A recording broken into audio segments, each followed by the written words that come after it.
are. We are very live. What's up, guys? My name is Katz, joined by Steadfast tonight, and we'll be casting the APT NA Open Cup, which, yeah, Steadfast does like all the time. Yeah, once or twice, from here or there. But you, meanwhile, you're busy, taking maps off of pro players. So those who can't do, talk about. Yeah, I guess I got pretty lucky with you stepping in when I was doing well. Did I take down? You took a game off Gerald, and Nice. I know that like a few months ago, this is one of the like greatest injustices in the Starcraft II scene of all time, is when you beat Mana with Protoss and like no one talked about it. There was like I one talked thread. about it a lot. Oh well, you should. know? If I were you, I'd be talking about that for the rest of my life. That's a story right there. Yeah, that was pretty awesome.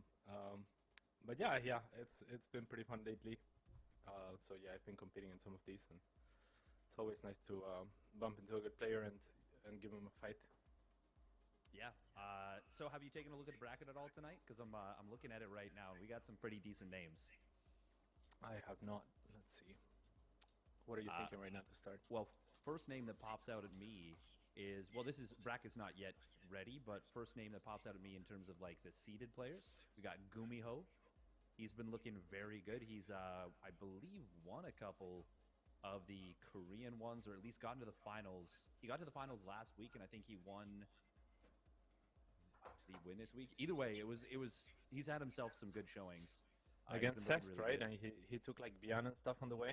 Like Yeah, he took down Bian, and he went 2-3 versus Zest.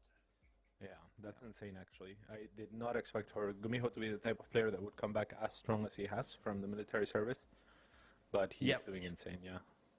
What's blown me away has been his decision making. Actually, like he's been so good at creating situations where there's really difficult decisions to be made, and making the if you were to rate it on like a 0 to 100 scale, like a 90 plus decision, like you would give it like a 90% out of 100.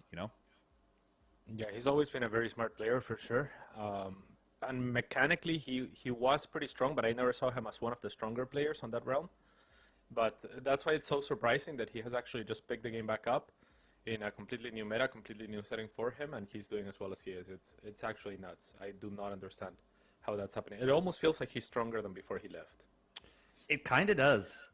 Like obviously his success was greater before, because not everyone was as good at the game. But in terms of actual raw talent and skill, obviously everyone's gotten better. Mm-hmm. But I would agree with you. I think he's stronger than before, and at the very least scarier than before. Yeah, because a lot of his success felt like a little bit earlier, but not right before the military service was over or was up for him to go to that.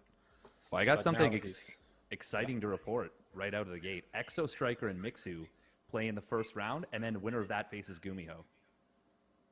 All right, we could watch that. Not too familiar with Exo Striker, so you could enlighten me here. Yeah, he is I believe, young French Protoss player from Europe. They're probably going to be playing on EU, so we'll keep an eye on that. Yeah, they might have already. Oh, I'm just going to ask and see if he's.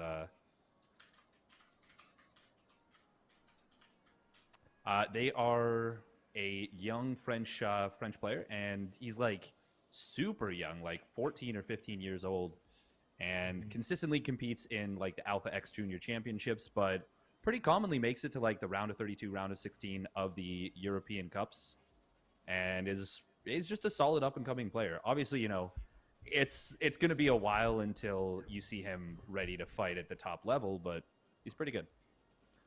Yeah, then it sounds like Mixu would be a pretty good match for him then, because Mixu has been around for a long while. He is kind of like a strong player, but never quite at the top, right? Like never quite enough to push him into the dream hacks and whatnot. Yeah, which is a shame, because I think during like 2017, 2018, he was really good at that super aggressive Zerg style, the like Roach Ravager Ling Bane. But once Void Rays became a lot more prominent in the meta, he didn't quite look as strong. And I would say that that's true of like a lot of Zerg players. You know, if you don't have those queen defense timings perfect, you don't have all your positioning perfect, you're going to die a lot trying to get towards the mid and late game. And if you're not comfortable in that mid and late game, I mean, what's the point of surviving to that point if you can't, you know, nail the spellcaster control? Yeah, for sure. I guess Queen Walks would be the solution if you want to stay a little bit earlier in the game and try to make your stance there. But yeah, I completely agree. It's so difficult to control everything in the Zerg late game. There's just so many spells to cast and so many abilities to use that it's just overwhelming. Yeah. And sometimes it's even overwhelming when you are one of those top players. It just feels prohibitive. Definitely. Looking down the bracket, though, we do have some more players of note. We got Gerald with that number 2 seed. Max Pax, who won the European Cup today, I believe. I don't even know if he dropped the map. Well, he has got that number 1 seed. We got Prince, Classic playing today. We've got Nightmare. I'm naming only Protoss players, which is funny. But there we go. Rattata is playing. Obviously, we mentioned Gumiho. Han Mono, an up-and-coming Korean Terran player. Trigger, probably the most exciting North American player to watch out for. Yeah, I completely agree with that. Cristiano is also in the mix. But yeah, I love watching Trigger as of recently. He feels like one of the players that is still very much improving. One of the very few North Americans that has like a very strong trajectory to make it and continue to improve. So yeah, I'm really excited for what he can do. He has been playing in all the Root Open Cups, and he actually won the last one pretty handedly, including a 3-0 against DNS, which is super impressive. That is really impressive. That 3-0 over, damn. Because DNS is like, he's one of those players that I want so badly for him to have just like a great career, because he's been a player that's been around the top level for a very long time, but he's always just been a little bit below, but he puts in the work, and you want to see him do well, and he just doesn't quite like make, you know, like a top 8 or a top 4 at a DreamHack Masters Last Chance, or DreamHack Masters in general, just the regular season. But he's always been a really good player. Yeah, definitely. Sometimes he has really good runs in the group stages and whatnot, but needs a little bit more consistency. And in PvP in particular, I feel like he can always beat anyone. So I was somewhat surprised that Trigger just destroyed him last time around. And Trigger also has been doing really good against King Cobra and other Europeans in that same tournament. So really, really want to see him make a deep run. Trigger, that is, would be cool. Yeah, he's been a really cool player to watch too, because it's both him and Max Pax are very cutting edge players. Like they're looking for, I would say, getting towards the new edge of what Protoss is, you know? So it's cool to see that. We are going to be switching over to EU for Mixu versus Exo Striker. So it's going to be a ZVP to start things off with a guaranteed Terran in the next round. So good news, guys. No mirror matchups to start off the night. Yes, indeed. I like mirror matchups, though, Dave. I do too, but I know that the common meme is dislike mirror matchups for their own sake. But no, mirror matchups are very intriguing. PvP has been, we're talking about cutting edge, and we're talking about Max Pax and Trigger, and both of them finding consistent ways to reinvent the meta, especially Max Pax. ZVZ is always, for a while, it was like pretty locked into getting to the late game, and then the Korean Zergs were like, wait a minute, if I just have 25 all-ins that I could do against you before the 8-minute mark, you can't guess all of them. And they've been beating like Cyril and whatnot with all these just weird off timings, and it's flipped the whole meta of ZVZ into this early and mid game state. And then TVT it's a chess match where at any given point the board could just get thrown into the mirror dimension from Doctor Strange, and it's just good luck trying to keep track of that.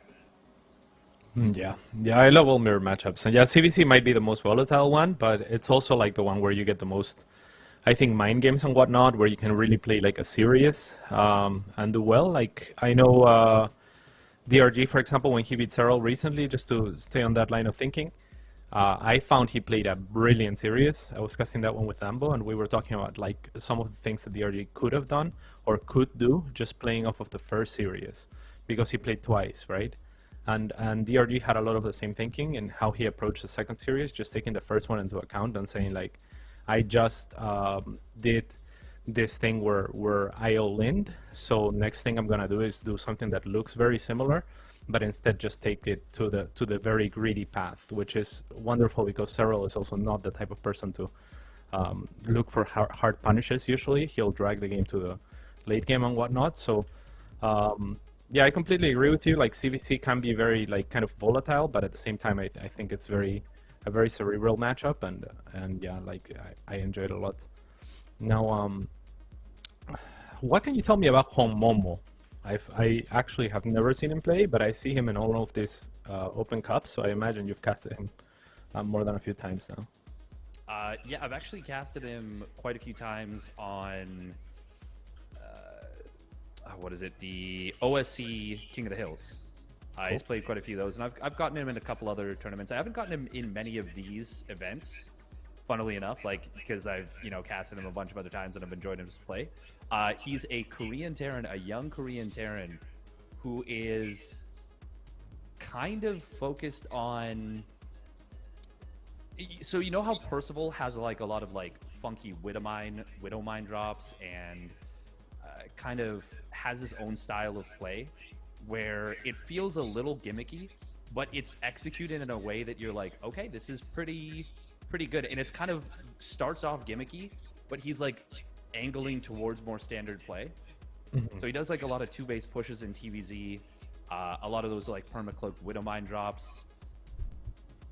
Very, very aggressive orientation, but he's getting towards becoming a pretty solid player, and I think he could be the next like Korean to watch, like that you haven't heard of before. That's pretty cool. That's pretty cool. Do you have any? Do you know about his MMR? He has. I don't know what his MMR is. I think it's around 6K though. It's like 5.8 to 6K, and he has consistently beaten some pretty damn good players with some of his moves. Like he did a 3-Rax Reaper in King of the Hill in a TVP, and he actually killed the Protoss with it. That's crazy. Yeah, I never see that. No, you never see that. It never happens. But it was pretty fun. It sounds very fun indeed. We are in the lobby, by the way, guys. Exo Striker versus Mixu, and it looks like we are ready to go. So the first map is going to be Hardwire for this PVC, and just judging on play styles, what about Exo Striker? Like, is he a player that feels more comfortable going into the later stages, or? To be honest, I haven't casted that many of Exo Striker's games recently. I do know that he was a little bit more standard. A little bit more standard was, similar to how Showtime back in the day was like, I don't go spellcasters in this matchup. Exo Striker was kind of similar. Not crazy, but definitely a little more macro-oriented for sure. Alrighty. We are about to find out as the game is loaded in, and in the top right-hand side of the map, as the yellow Protoss player, it will be for Alpha X, Exo Striker. And his opponent, spawning down in the bottom left, representing Kova Esports, it is one of the other Finnish Zergs. Give it up for Mixu. The other ones. In the blue. Love it. It's so cool how, like, countries that have one superstar player for a certain race, that becomes the country's identity. Oh, yo, please kill this bot. Oh, thank God. Oh, I was about to have a conniption, blocking that. But, like, Polish Protoss players, Mana, he is the original, and now we have, like 6 Polish Protoss players that are all above like 6.2K. Yeah. So it's cool to see that with the Finnish Zerg players as well. You got Zhugalang, you've got Mixu, you've got what's his name? Suge Liang even playing right now? I don't think he plays anymore, but he used to play, and he was playing around the time. Actually, he might have been around longer than Cyril, maybe. Yeah. Well, he was definitely around first or earlier than Cyril. At least he made a splash, Yeah. or somewhat of a splash earlier. There's another Zerg player though that I'm trying to think of. I'm putting myself on the spot and just botching it. I'm trying to help you, but yeah, Yeah. I just can't. I can't think of many Finnish Zergs. There's the Cannon Rusher that's pretty good. What's his name? The Must Zero, yeah. Yeah, the Must Zero. I do have a guy in my chat named Filibuster, who's a Finnish Zerg player. Nice. Well, that works. And yeah, I mean, nothing too special here in this game so far. Just pretty standard openings on either side. As target will be dropped in the main. First Adept is being chrono boosted out. And will be crossing the map shortly here. So we'll see how Mixu positions his queens. A lot of players like to bring the first 2 queens to the front. But it's not necessarily the only way to do it. Yeah, do you normally drop a first creep tumor with one of your first queens in this matchup, or do you prefer to do the double inject? I think it really depends on what you want to go for. This time, for example, Mixu went for the 3rd queen in the main, so that delays his expansion a little bit. That'll delay also the producing of larva from that expansion just a little bit, so maybe he feels better about injecting. Most of the time, I tend to drop the creep tumor. And with that queen starting in the main as well, it's very easy to bring both queens to the front to defend against the Adept, and then the Lynx can just chase the Shade. Ah, true. Fair enough. Yeah, double queen puts a surprising amount of damage into a single Adept. Like, if it's just waiting there, ooh, is he going to finish the Shade? He will go for it here. That is a pretty bold move. Going to be able to grab 1 drone, 2 drones, but you really want to save these Adepts. If he does lose them, that will be not worth, but he's going to be able to save them. Ooh, even gets a 3rd drone. Yeah, that's Secret insane. Agent Adepts. Yeah, I think that was 3 Lynx and 3 drones, right? Because I'm only counting 3 Lynx on screen, so really good start for Exo Striker. And he even keeps the HP relatively high on these Adepts. Like, obviously, they're a little bit bruised up, but once you get those shields back up, they're totally fine. That's a really nice start. Yeah, definitely. Also forced a Spore a little bit earlier than they wanted to drop it in the natural base expansion only to workers from this Oracle before it takes too much damage, so not the most ideal follow-up. But all in all, I think I like Exo Striker's start here over Mixus. Oh, I love this start. As the fact that he, takes some damage on the Oracle, not ideal, but the fact that he keeps it alive, that's... Oh, and he's going to find huge damage on this base. Mixu not at all prepared for this, and he is going to find... Well, actually, not that much damage. 3 drones, but forcing the double Spore Morph and the double Extractor. That's definitely something. That's pretty valuable. That's considering the fact that Exo Striker has not lost a unit yet. 8 drones and 3 Zerglings. That's a phenomenal start. Yeah, definitely. Plus all the chaos in having to make those buildings, lose out the money and canceling them, and then also the actions that you're having to allocate there. So it kind of cancels out with this Oracle and makes the game a little bit more chaotic for the Zerg player. What's up?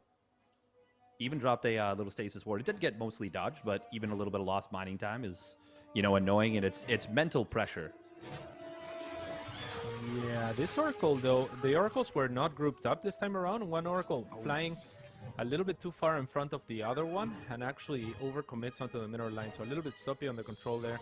Will lose 1 Oracle for 3 additional workers, and that's the first really good trade for Mixu. The next Oracle, however, going again for a Stasis Ward, and surprisingly getting 4 workers. I mean, there was a reaction from Mixu, but I would have expected it to be a little bit sooner, seeing as there was nothing else going on in the map. Yeah, it's this is already a bit of a tough start for Mixu. And I really do like Exo Striker's position. Even though he did lose one of those Oracles, this is still a solid start for him. Got to talk about the follow-up. He's going for a very quick Forge and Twilight Council. Very fast. +1 weapons and Blink. Are we going to see a push with this, or is this just a powering build to get into the mid-game? I think you more or less have to see a push at this point, right? Like, there is an Immortal already out. A lot of Sentinels as well. So I think this is going to be an all-in. I would expect additional gateways to go down pretty soon here.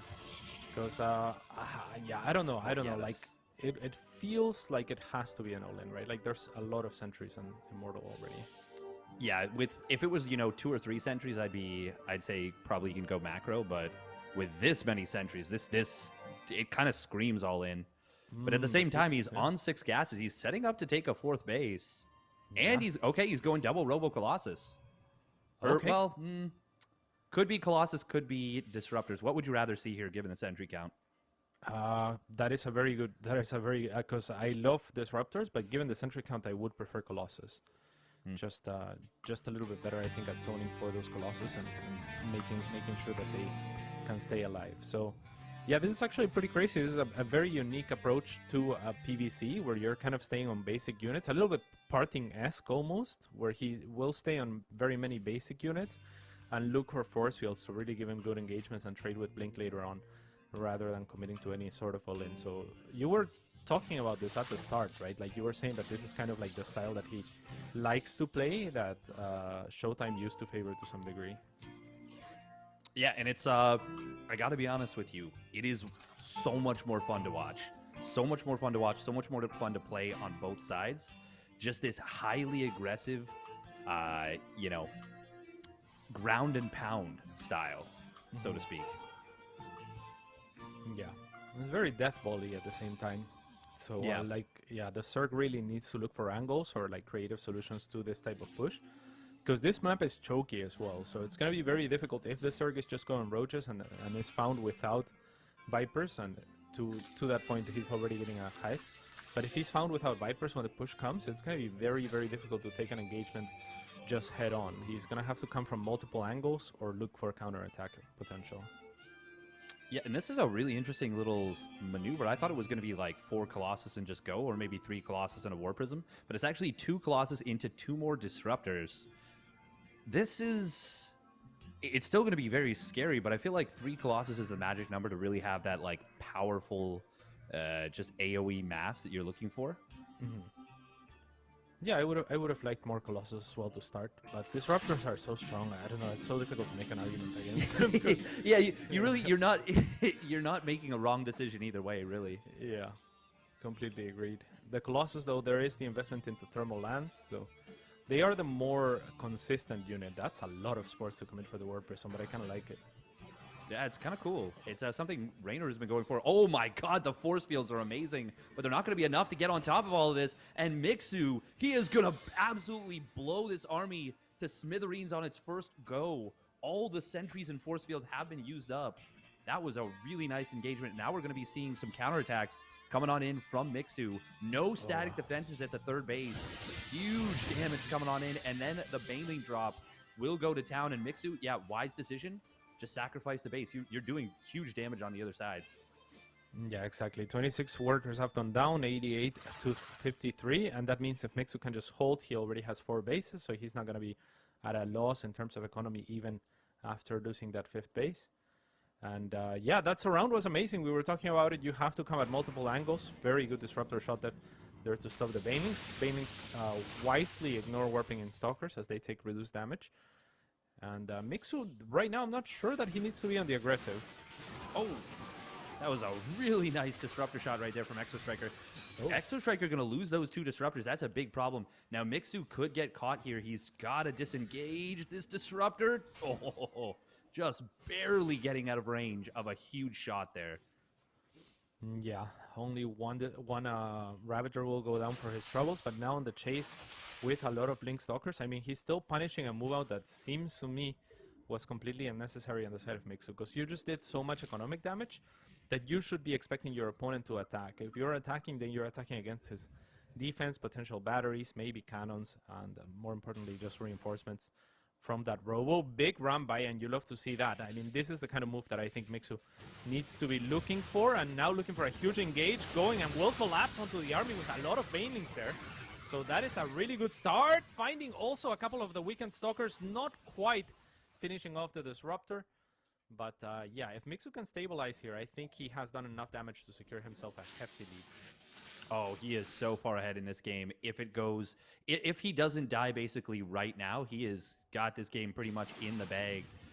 And he's got a lot of creep and a lot of time to work with. Like, time is really on his side. Now, committing these Zerglings into the main base, not the best.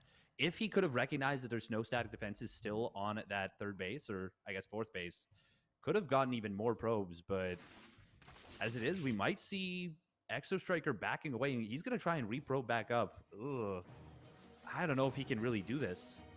Yeah, I don't think he can. I think this looks like you're saying, like Mixu, he didn't die, and now he has basically won the game. It'll take a huge throw from him to lose this one, because now his army is going to be that much stronger. He has Vipers. The same situation that we had earlier happened again, where he just gives up his base very wisely, but already has another fourth base that he can populate right away. So that means, again, that on the economic front, he really has lost nothing at all. Just loses a hatchery, which is negligible damage as far as its cost.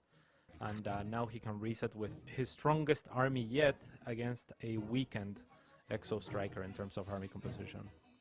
Very well put. Fighting at your greatest strength. This is why your MMR is like 800 higher than mine. I'm just like, Zergling printer go burr. And you're like, yes, thinking about engaging and when to engage. And I'm just like, why does my MMR go down? Silly steadfast. Your MMR is not that bad, right? Like, and it's because you cast so much. Your MMR used to be pretty high. It used to be pretty decent. Yeah, it's not. We'll say it's on life support right now. We'll call it that. It needs to go through rehab. You know. Ooh, be careful the blink! Oh no! Oh, that was a great little move right there from Exo Striker. Huge mistake from Mixu. He got revelated and didn't respect the concept that he could lose those Vipers. That was 3 full energy Vipers going down. You cannot overstate how huge that is for Exo Striker. Yeah, I mean, how huge it is. If we look at the army of Exo Striker, if those Vipers actually do their job, there's all of a sudden no Colossus or Disruptors remaining. Instead, we have all of them now unopposed, and all of a sudden, I mean, we were talking about a huge throw. That was a huge throw. And if I were Exo Striker right now, I'd say you don't have Vipers right now. That is the key ingredient that you need to stop this army. And just move across the map, and he might be able to end it. Mixu is going to be looking for a lot of counter offense, potentially here with Link Rambice. Still no defense, or Bailing Rambice out. Still no defense on that base, but that will just put further pressure on Exo Striker to really look to close things out here. Yeah, and that was... Oh, he's going to get the Disruptor. That's pretty nice.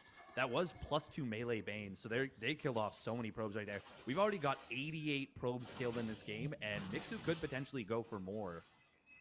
In fact, these Roaches, yeah, they're going to be pretty much unopposed. This is a problem. He will warp in to try and defend this. Yeah, Mixu, he really just needs to shut down this army, and he will win the game, but this is a scary army to go up against. Yeah, lucky for him, Exo Striker did give him a little bit of time, so already 3 Vipers with 3 Abducts potentially available. So that's going to complicate things for Exo Striker, but he's going to have remaining AoE no matter what. Now Mixu in a very good position to go for a huge flank here from maybe triple angle, but Exo Striker also positioning closer to a choke smartly. Ooh, nice Abduct cancels that Disruptor shot. One of them does connect, and it's very good, but is it enough? I don't think so. Second shot does get dodged, third one as well, and, well, Mixu, at this point, if he can pick away the army and manage to buy enough time to, well, I was going to say get more army out, but he's going to go for Broodlords here. I don't know. I feel like this exposes him a little bit. Yeah, if Exo Striker catches wind of this is go time for him, but he is not going to catch that window by the looks of it, so it ends up being the right decision for Mixu. Now that he has the Broodlords out, he should be in a very strong position defensively. That said, he has lost a lot of bases, so this time his economy has taken a hit. He didn't have another 4th base ready, and Exo Striker looking to push the issue here, even making more Colossus. Yeah, Colossus can be a really good way to clear those Broodlings. It was an old school way of dealing with. He talked about partying. That was one way he liked to do it. Was actually Blinkstalk with Colossus. Huge Disruptor shot. Queens do have a lot of energy, but not for all that much longer if they keep taking these kind of shots. Yeah, it's getting a little bit scary. Good patience here from Mixu not to overextend. Just let the Broodlords pick away at the army of Exo Striker, who has a couple of Archons stranded at the bottom there, and now the Banelings are looking for a strong connection. They will get it. And with that, I mean, yeah, Exo Striker is quickly running out of options. He is definitely running out of options. That's a good way of putting it. We're going to see this base getting taken down, and that's actually That's actually a really important base right there. Huge. Nice blinding clouds will prevent these stalkers from, I think, being able to get any pickoffs on the Vipers themselves or the Broodlords. Yeah, that's actually massive. The Stalker, oh no, the Colossus. I'm protected by the Stalkers, will walk into a few circlings, taking a little bit too much hull damage, but I mean, Exo Striker has kind of evened things out in the probe department to some degree. Like, the gap is only 7 workers at this stage, and he has the extra base to work with. So if he can keep doing this and just keep the Broodlords on the other side or play for a base trade, this is still very much a game, which is just crazy to say because this game feels like it should have been over a few times now on either side, but yeah, chaos. Oh, that Colossus. Colossus survives with 8 HP. It got recalled into the worst possible position and somehow stayed alive.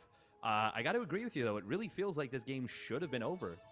Like, it's weird to say that, but, you know, it's with just a couple of small differences from either player, would have already been over by now.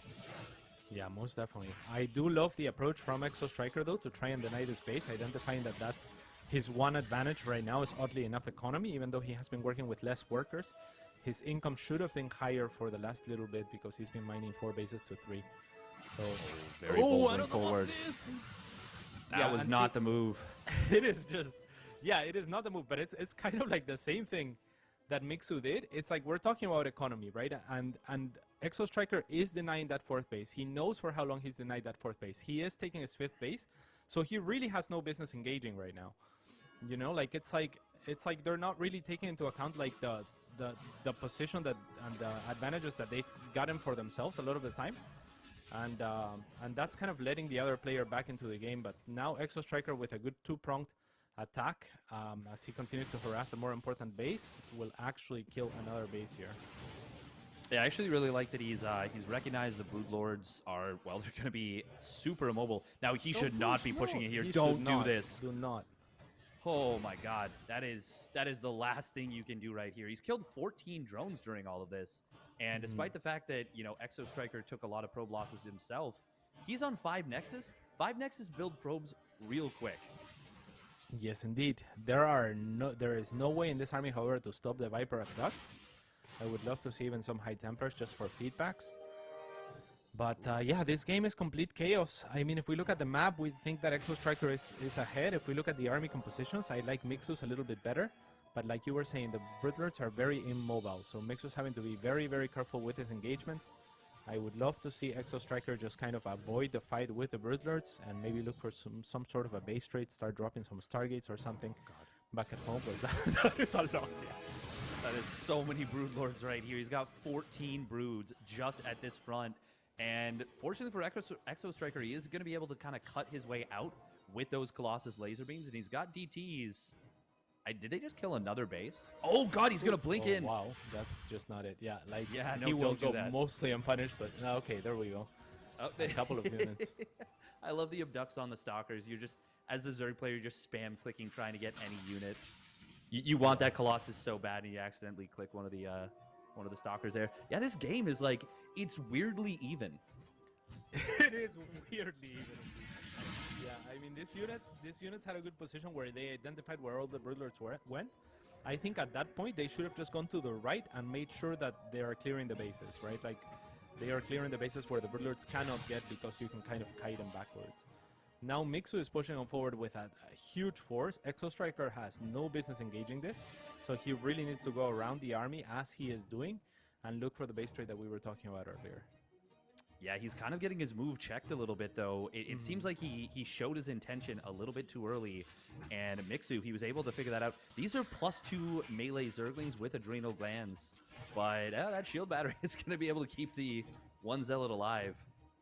5 kills on that bad boy, but another nice run by right here. Going to try and deny this hatchery. He should just focus fire it, and will be able... Oh my god, he stopped attacking it! As soon as he said he should just focus fire. Yeah, he just stopped. He stopped. Yeah, I'm not sure what was going... Because he had the hatchery clicked, so he must have misclicked out of it. And now he does carve himself a good way here outside of the range of the Broodlords for the time being. Eats a few vials. I think a Colossus died to vials.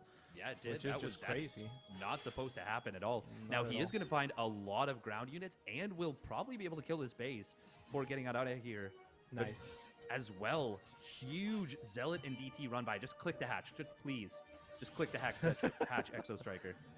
Yeah, if he had clicked both hatcheries that you're saying he should have clicked, this would be a reset for Mixu to where he actually has nowhere to mine right now.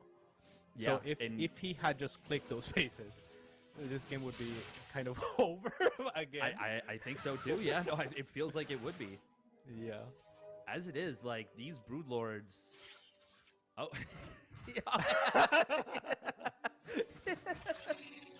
oh, that's why we don't abduct stalkers.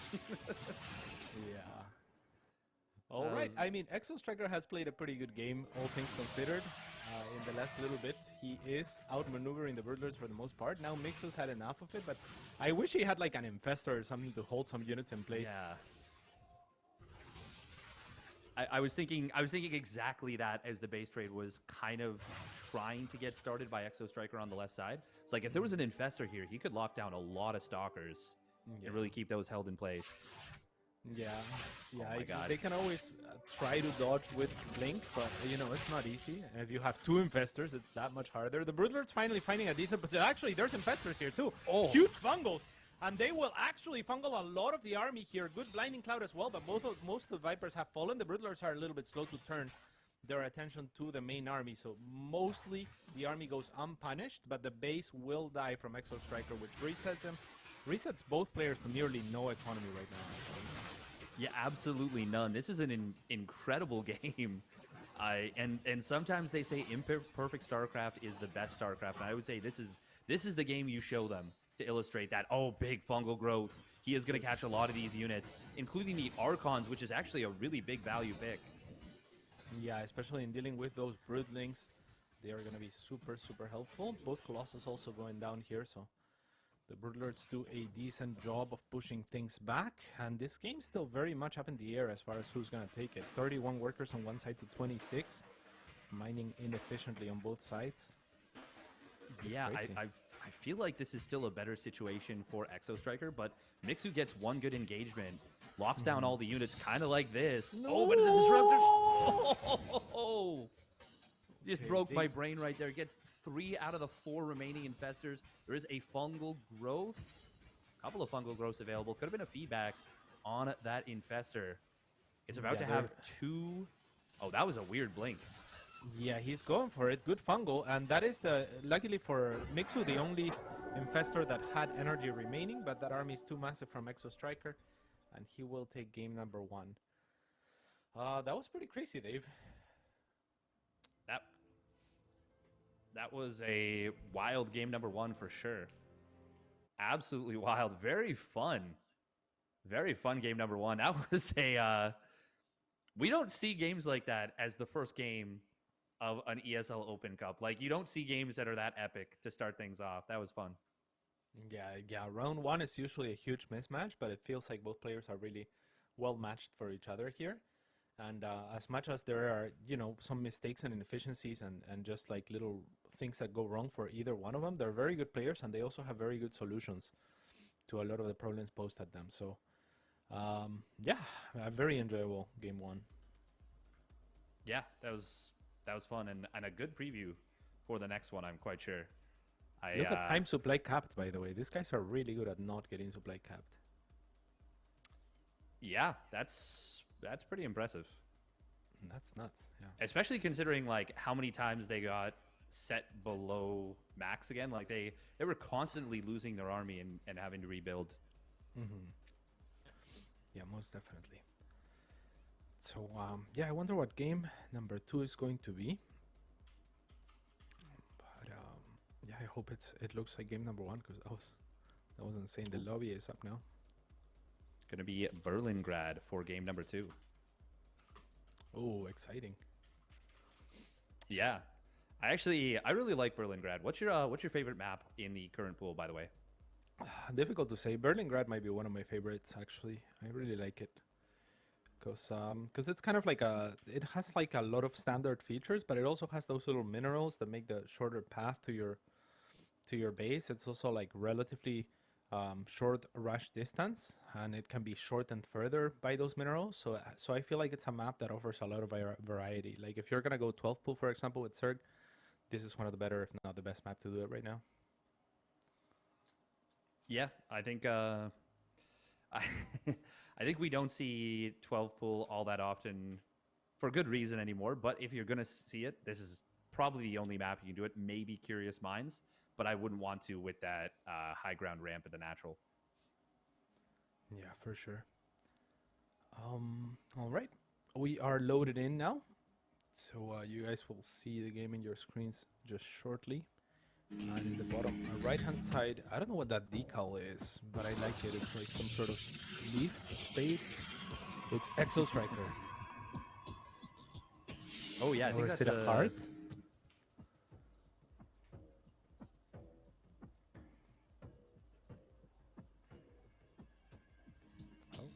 Oh, okay. Alrighty. So, hello guys. So yeah, we're just getting fixing a few issues here with the game feed. As you could see, it was a little bit choppy.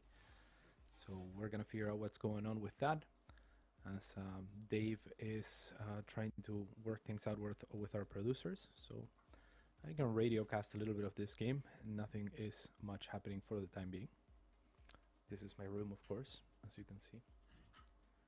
Have my yin yang, some Coke bottles for some reason, and yeah, a salt lamp. So in the game, no crazy aggression here to start on one of the shorter maps on Berlingrad. Instead, we are having just both players expanding. Exo Striker on the other side is harassing and just delaying things, but nothing too crazy at all. I'm not sure how long this is going to be. Should I just continue to radiocast production? Okay, cool. So I'll continue to radiocast for you guys. It's going to be like the spiritual experience here. So we have circling being made on one side. On the other side of Exo Striker, he is saturating his gases.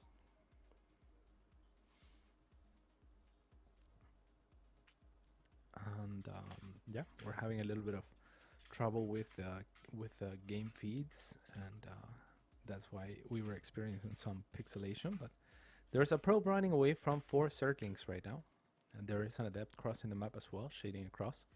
A stalker is the second unit, somewhat surprising for Exo Striker, which should hint at something other than a Stargate. It's going to be a robo this time around, and we will see what that translates into. There is no Twilight Council on the way, so it's unlikely that it's DTs.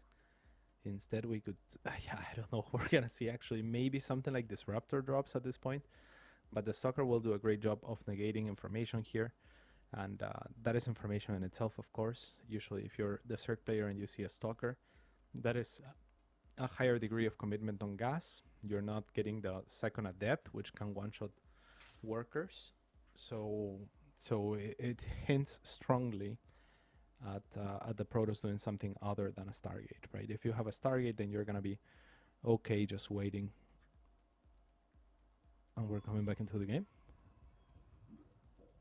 Alrighty. Oh, it's still a little bit pixelated. It was a little bit better of a feed, but it just dropped again. So either way, there is a robotics bay on the way, so it will be the disruptor drop that we were talking about.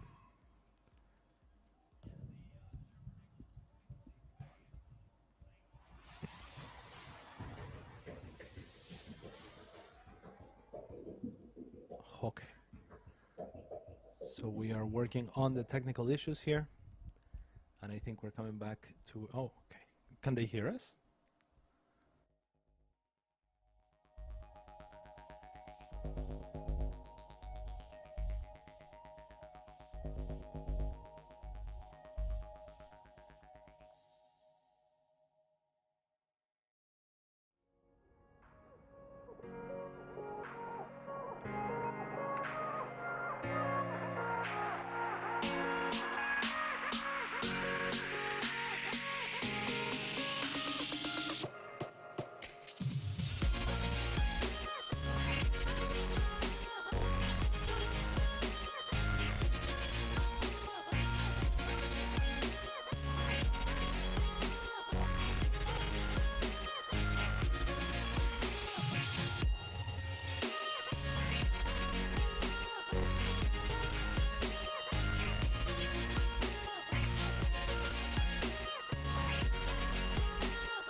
welcome back, guys. We're still trying to figure out a few things on our end to connect Dave to the other end of things.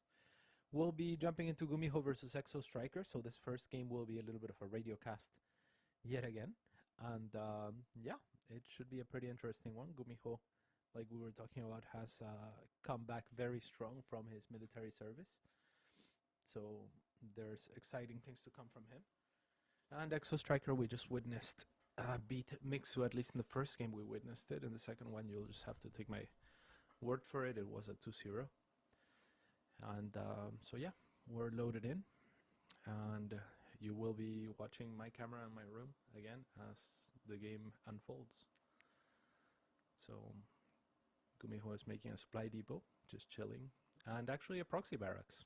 So you guys can't see a proxy barracks, but there is indeed a proxy barracks going down. And on the other side, Exo Striker is walling off against Reapers on his high ground.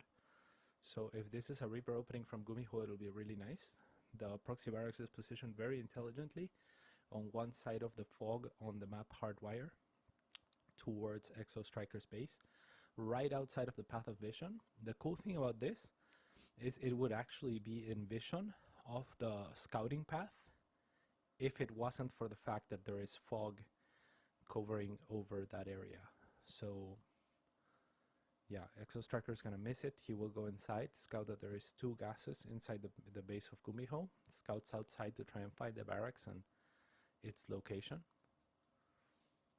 As he drops a pylon on the low ground, which is rather daring. A Reaper is being made on the side of Gumiho and rally towards Exo Striker's base, who sniffs something is up and has started a Zealot as a preventive measure. So the Zealot's moving out to the front and will be looking to meet the Reaper as it enters the base. Doesn't want to overextend too much. Exo Striker knows that, so he thinks better of it and will just park near his ramp so that the Reaper can't kite it too much. Now the Reaper's gonna attempt at going in with the information of an SAV that was telling him where the first Zealot was, and he is looking to pick off a probe.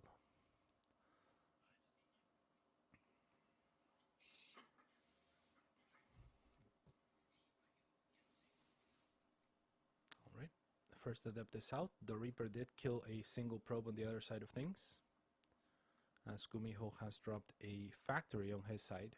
Exo Striker is scouting, however, with a probe, so he will be aware of what Gumiho is doing. The factory doesn't have any add-ons and is producing, and knowing both of those things, Exo Striker can anticipate that this is most likely a Hellion.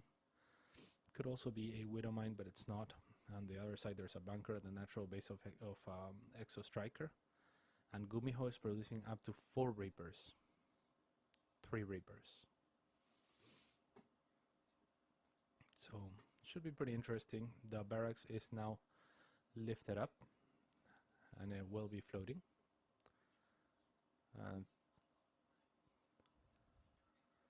This 3 Reapers now poking at the first 2 adepts alongside a Hellion. Will be able to take down 1 adept. The Hellion will suffer a terrible fate, but so will 2 adepts. So a very good trade for Gumiho when all things are said and done. Now the Reapers moving into the natural base expansion have picked off an additional 2 workers. The adept misshades onto the natural, and that means the Reapers are free to jump into the main. So they will get an additional 2 probes worth of damage, as well as a pool of probes from the side of Exo Striker. A very strong opening from Gumiho. His only problem is his expansion has been a little bit delayed. But yeah, this has to be worth it. He's already dropping a 3rd CC as his second one is now just completed and starting to morph into an orbital command. Gumiho is making Cyclones, which is a great preventive measure against kind of like a catch-all unit. And it is exactly the unit that he needs, as Exo Striker has already a Oracle, as you can probably hear. It's chasing away SCVs, has taken 1 so far, not a second, as it gets tagged now by the Cyclone that returns to the main base of Gumiho to deal with that. The first Oracle is super low in health, and there is a second one about to join this first one, but with the first one being so low, it's difficult to imagine there will be further commitment until the 3rd Oracle is ready. 3rd Oracle is now in production. 2 Cyclones on the side of Gumiho already. making a third actually somewhat surprisingly, but I guess against the Oracle opening is very justified. Otherwise, he might have considered something like a tank to defend against Blink Stalkers or any ground-based armies. Gumiho, Gumiho, Gumiho. He had a tech lab on his factory, but it looks like it was just made for a swap onto a barracks as he thinks better of it, or maybe he was just staying flexible and willing to go for something like a Raven or a Banshee, depending on what happened, because this doesn't look like, like the barracks is being built on the tech lab, but the tech lab is just there for no good reason. There is a Viking already that was made from that tech lab starport. The 3 oracles will jump into the main of Gumiho and find a couple of probes worth of damage, but they will now be cornered, and one will get taken down by the Viking, who now focus fires the previously red oracle, but does not end up getting it, as the Protoss player will successfully recall home. All things said and done, 900 resources lost on the side of Exo Striker, 677 resources on the side of Gumiho. So it's still a game for sure. Now Exo Striker is looking for follow-up aggression, as he will start dropping some stasis wards, as you could hear there. But there is no such aggression coming from the side of Gumiho. He's just getting ready with a lot of production, barely any units. That means that there will be a colossal explosion, a big bang, if you will, of units coming on the side of Gumiho soon. For the time being, he doesn't have them, but he does have enough that he feels comfortable to now push and try to take his third base as he pumps additional units. A hallucinated Phoenix will arrive at the base of Gumiho, only to be met by a group of Marines and Cyclones, so it doesn't really get much scouting at all. The starport that was earlier tech lab is now reactored and has produced its first 2 medevacs. With those first 2 medevacs, Gumiho looks ready for his first move out of the game, as he continues to produce exclusively Marines out of his barracks. No Marauders have been made, in spite of there being 2 tech labs available. They have been just used for upgrades. Stim and combat shields will be done by the time this force crosses the map. Actually, combat shields may not be, so Gumiho might want to hold off and wait a little bit longer as he scans forward, as you could hear. The scan will reveal the army of Exo Striker, predominantly composed of a lot of Stalkers, 1 sentry and a couple of Zealots. Gumiho, knowing the position of the army, will load up his 2 medevacs and go into the main instead. Does get spotted by an observer, which gives Exo Striker a little bit of a heads up to try and move there, but it's not fast enough to avoid probe losses, as a few have already gone down in his main. The Stalkers do have blink, however, so they'll jump on top of the medevacs and take them both down swiftly, and this is actually kind of a win for Exo Striker. At the same time, Gumiho is trying to move out on the map, but it's only in the middle of the map. A lot of these Marines stimmed, but it seems like he will not be able to accomplish anything with them. Does find an Artosis pylon, which will depower or decommission the Stargate, but it was decommissioned by itself, as it was not producing anything.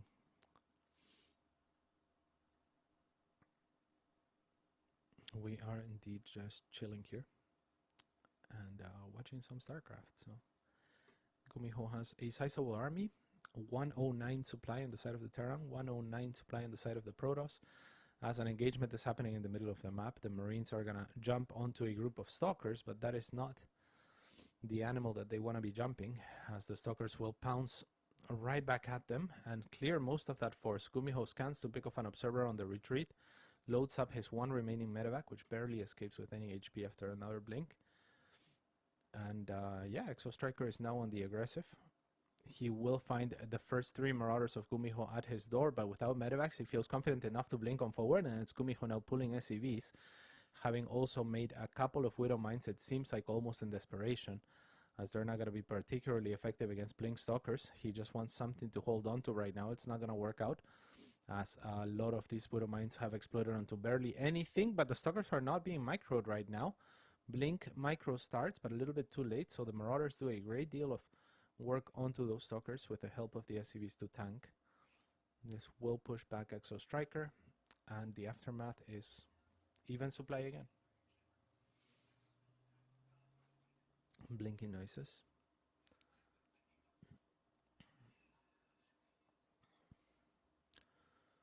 So Exo Striker has +1 attack. Gumiho's already a +2 attack and 1 armor. So with that in mind, and the fact that Exo Striker's army is basically just all stalkers, Gumiho in a very, very strong position. The only thing that Gumiho would rather have more of is probably Marauders, but now he there with a few more arriving, he's going to be at a count of 7, attacking into about 18 stalkers as he is going to push them forward. There is shield battery overcharge available. The mines will burrow right in front of the stalkers, and actually they delay their shots very smartly until it is go time, and in spite of the battery overcharge, it seems like Gumiho will be pushing on through and most likely closing at game 1. Exo Striker GG's out, and Gumiho leads the series 1-0. I can hear myself.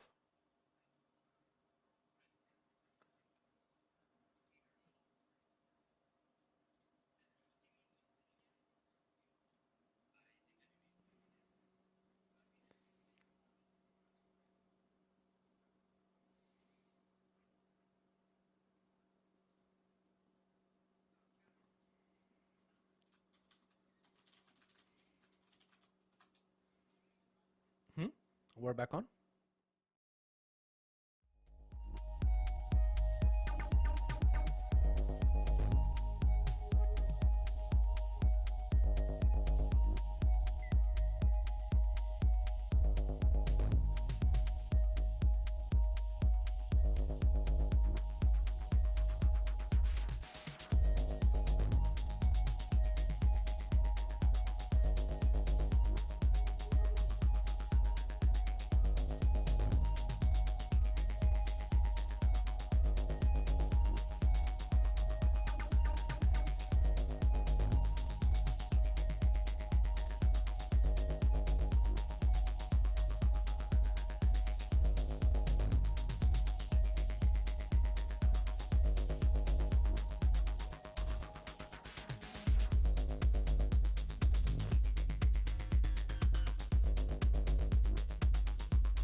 are back. Dave, are we back? We're back. We are back. We are ready to go. We're going to find ourselves another game here. And yeah, sorry about that, guys. That's, the internet is a series of tubes. They haven't quite figured it all out yet. Sometimes the tubes, they get clogged up. There's just not enough internet or too much internet. Who knows? We'll figure it out one day, but for now, we appreciate you, of course, bearing with us. Cats, what was that first game like? What was that first game like between Gumiho and Exo Striker? It was pretty good, actually. Exo Striker held his own for a little while, but then Gumiho just kind of traded more or less evenly while getting better upgrades and pushed out and won. Nice. But, yeah, not too bad, not too bad. Let's see, I'm looking at the bracket right now to try and figure out what would be a good match. Art will be facing the winner of Gumiho and Exo Striker, but they are right now in their second game. That's something that could happen if we don't find another one sooner.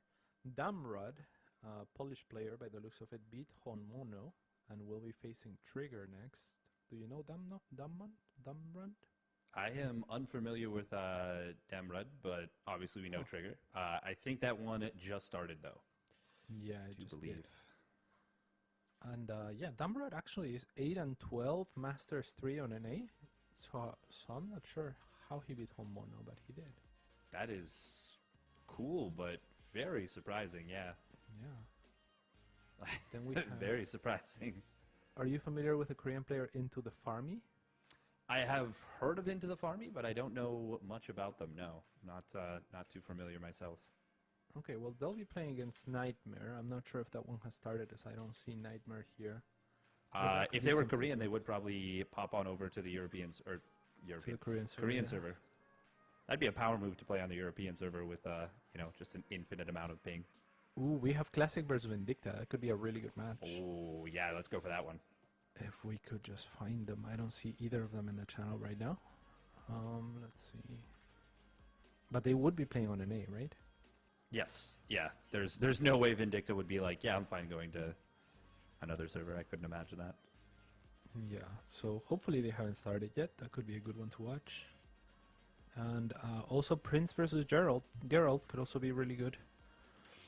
Yeah. I also don't see them in the channel, however. How do you even locate these players usually, Dave? Oh, you just got to be super quick on the draw. Absolutely, guns a-blazing, ready to go, basically. Mm-hmm. Yeah. That's the easiest thing. All right. Well, Patty Mac already beat Pudgy. I think most of these have already started, most likely. Yeah, that would make sense. Mm-hmm. Let's see if we can find someone.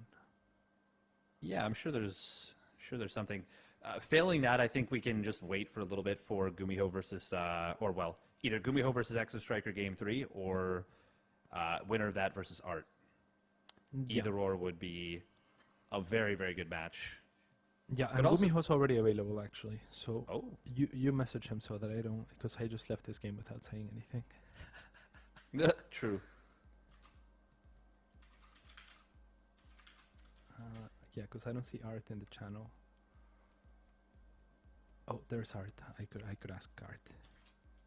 Ooh. Yeah, I always hate disturbing the pro players.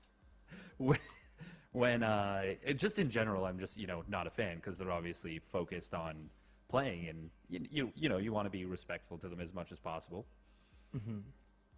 But it's always a little tricky. Yeah, because you gotta get in there. Art said okay, so we're jumping into that when they're ready. Ooh. Are you doing vetoes now? Because yeah, I don't know that Gumiho won for sure, but I imagine chances are he did. Yeah. I said hi is their game 3, and he said no finish. Oh, perfect. Which I assume means no, I'm finished, but yeah, it could theoretically mean something entirely different, like no finish, just like not done. Yeah, didn't end. Yeah. Or there was a draw, but that would never have happened, Not this quickly. Yeah, that could definitely mean a draw. I didn't quite catch that from production.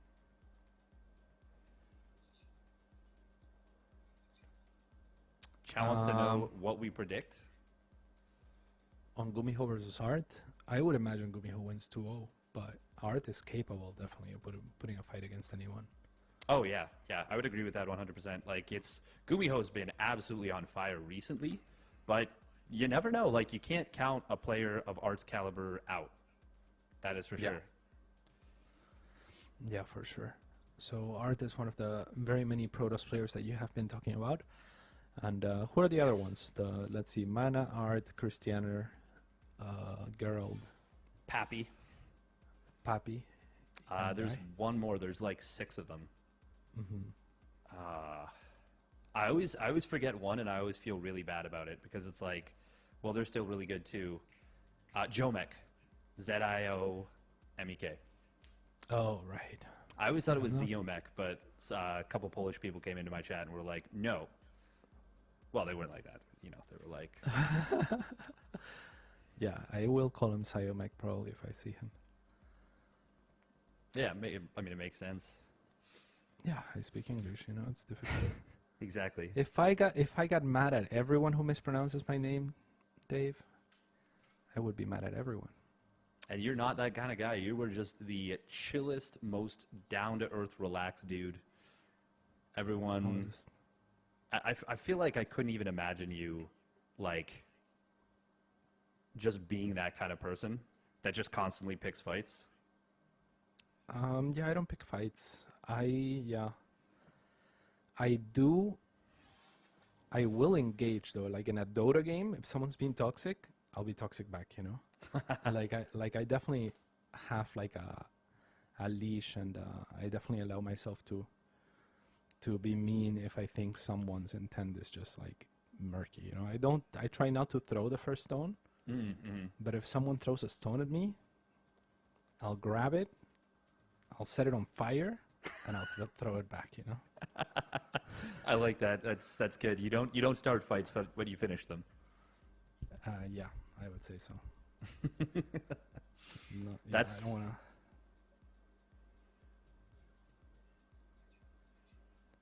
Winter food. What is our favorite winter food, Dave? Ooh.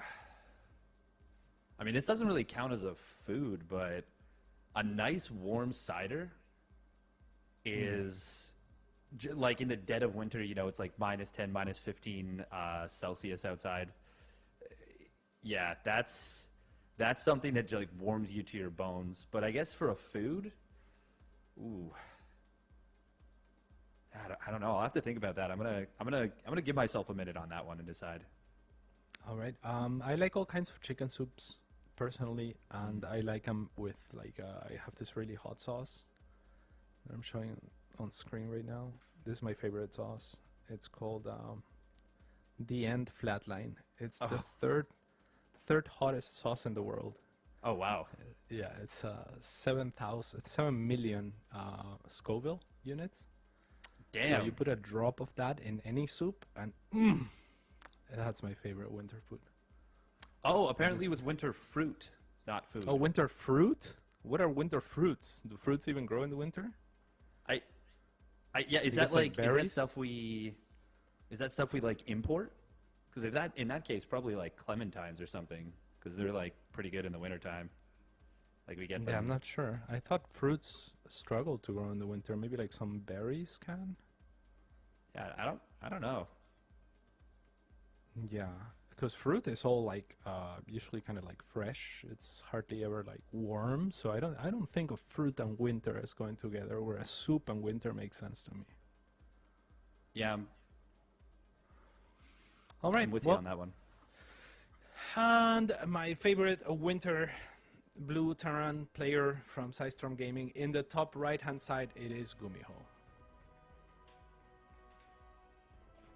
And oh, we've got ourselves an interesting.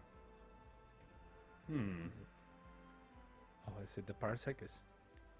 Yes, that's how we maneuver, I guess, for now. Let's do it. Spawning down in the bottom left, representing Genesis Gaming. It is Art. I believe that's Genesis Gaming. Yeah, it is. It is Genesis Gaming. Yep. They had updated their logo at some point, right? Like, because the last one wasn't that great, but I like the lion.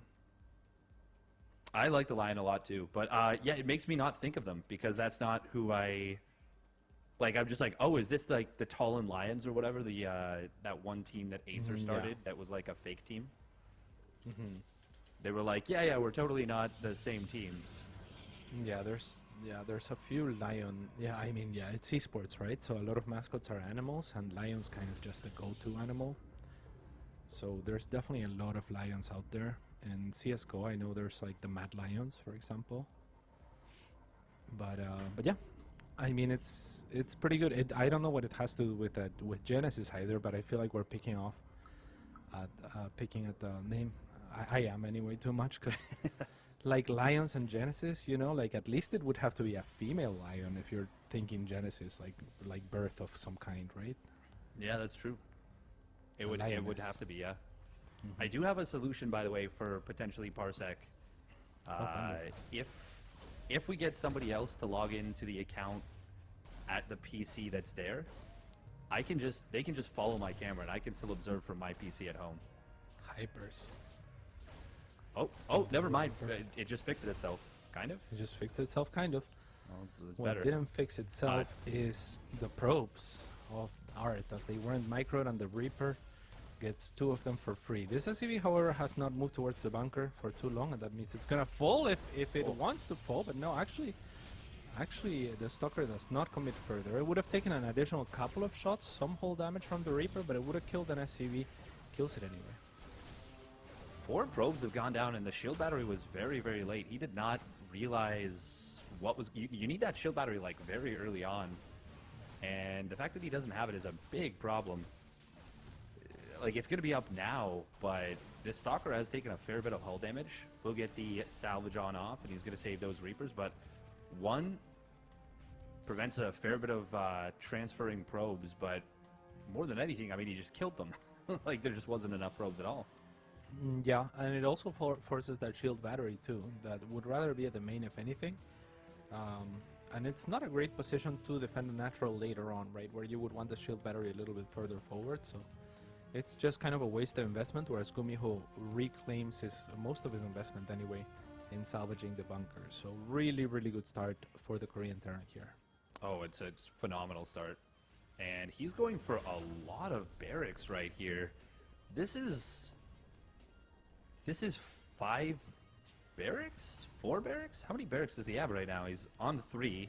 He's building 1. Why is he doing 4 racks? This is going to be some kind of weird push. Okay, there we go. There's a 5th racks, but even still getting all of these... Wait, no, that is still just a 4th racks. What? Have you seen something like this before? In the previous game, yeah. Only in the previous game. Ah. So yeah, Gumiho seems to be his go-to TVP by the looks of it, or at least for today, because he opened the last game similarly. He did 3 Reapers instead of the 2 that he did here, and then he got his production situated.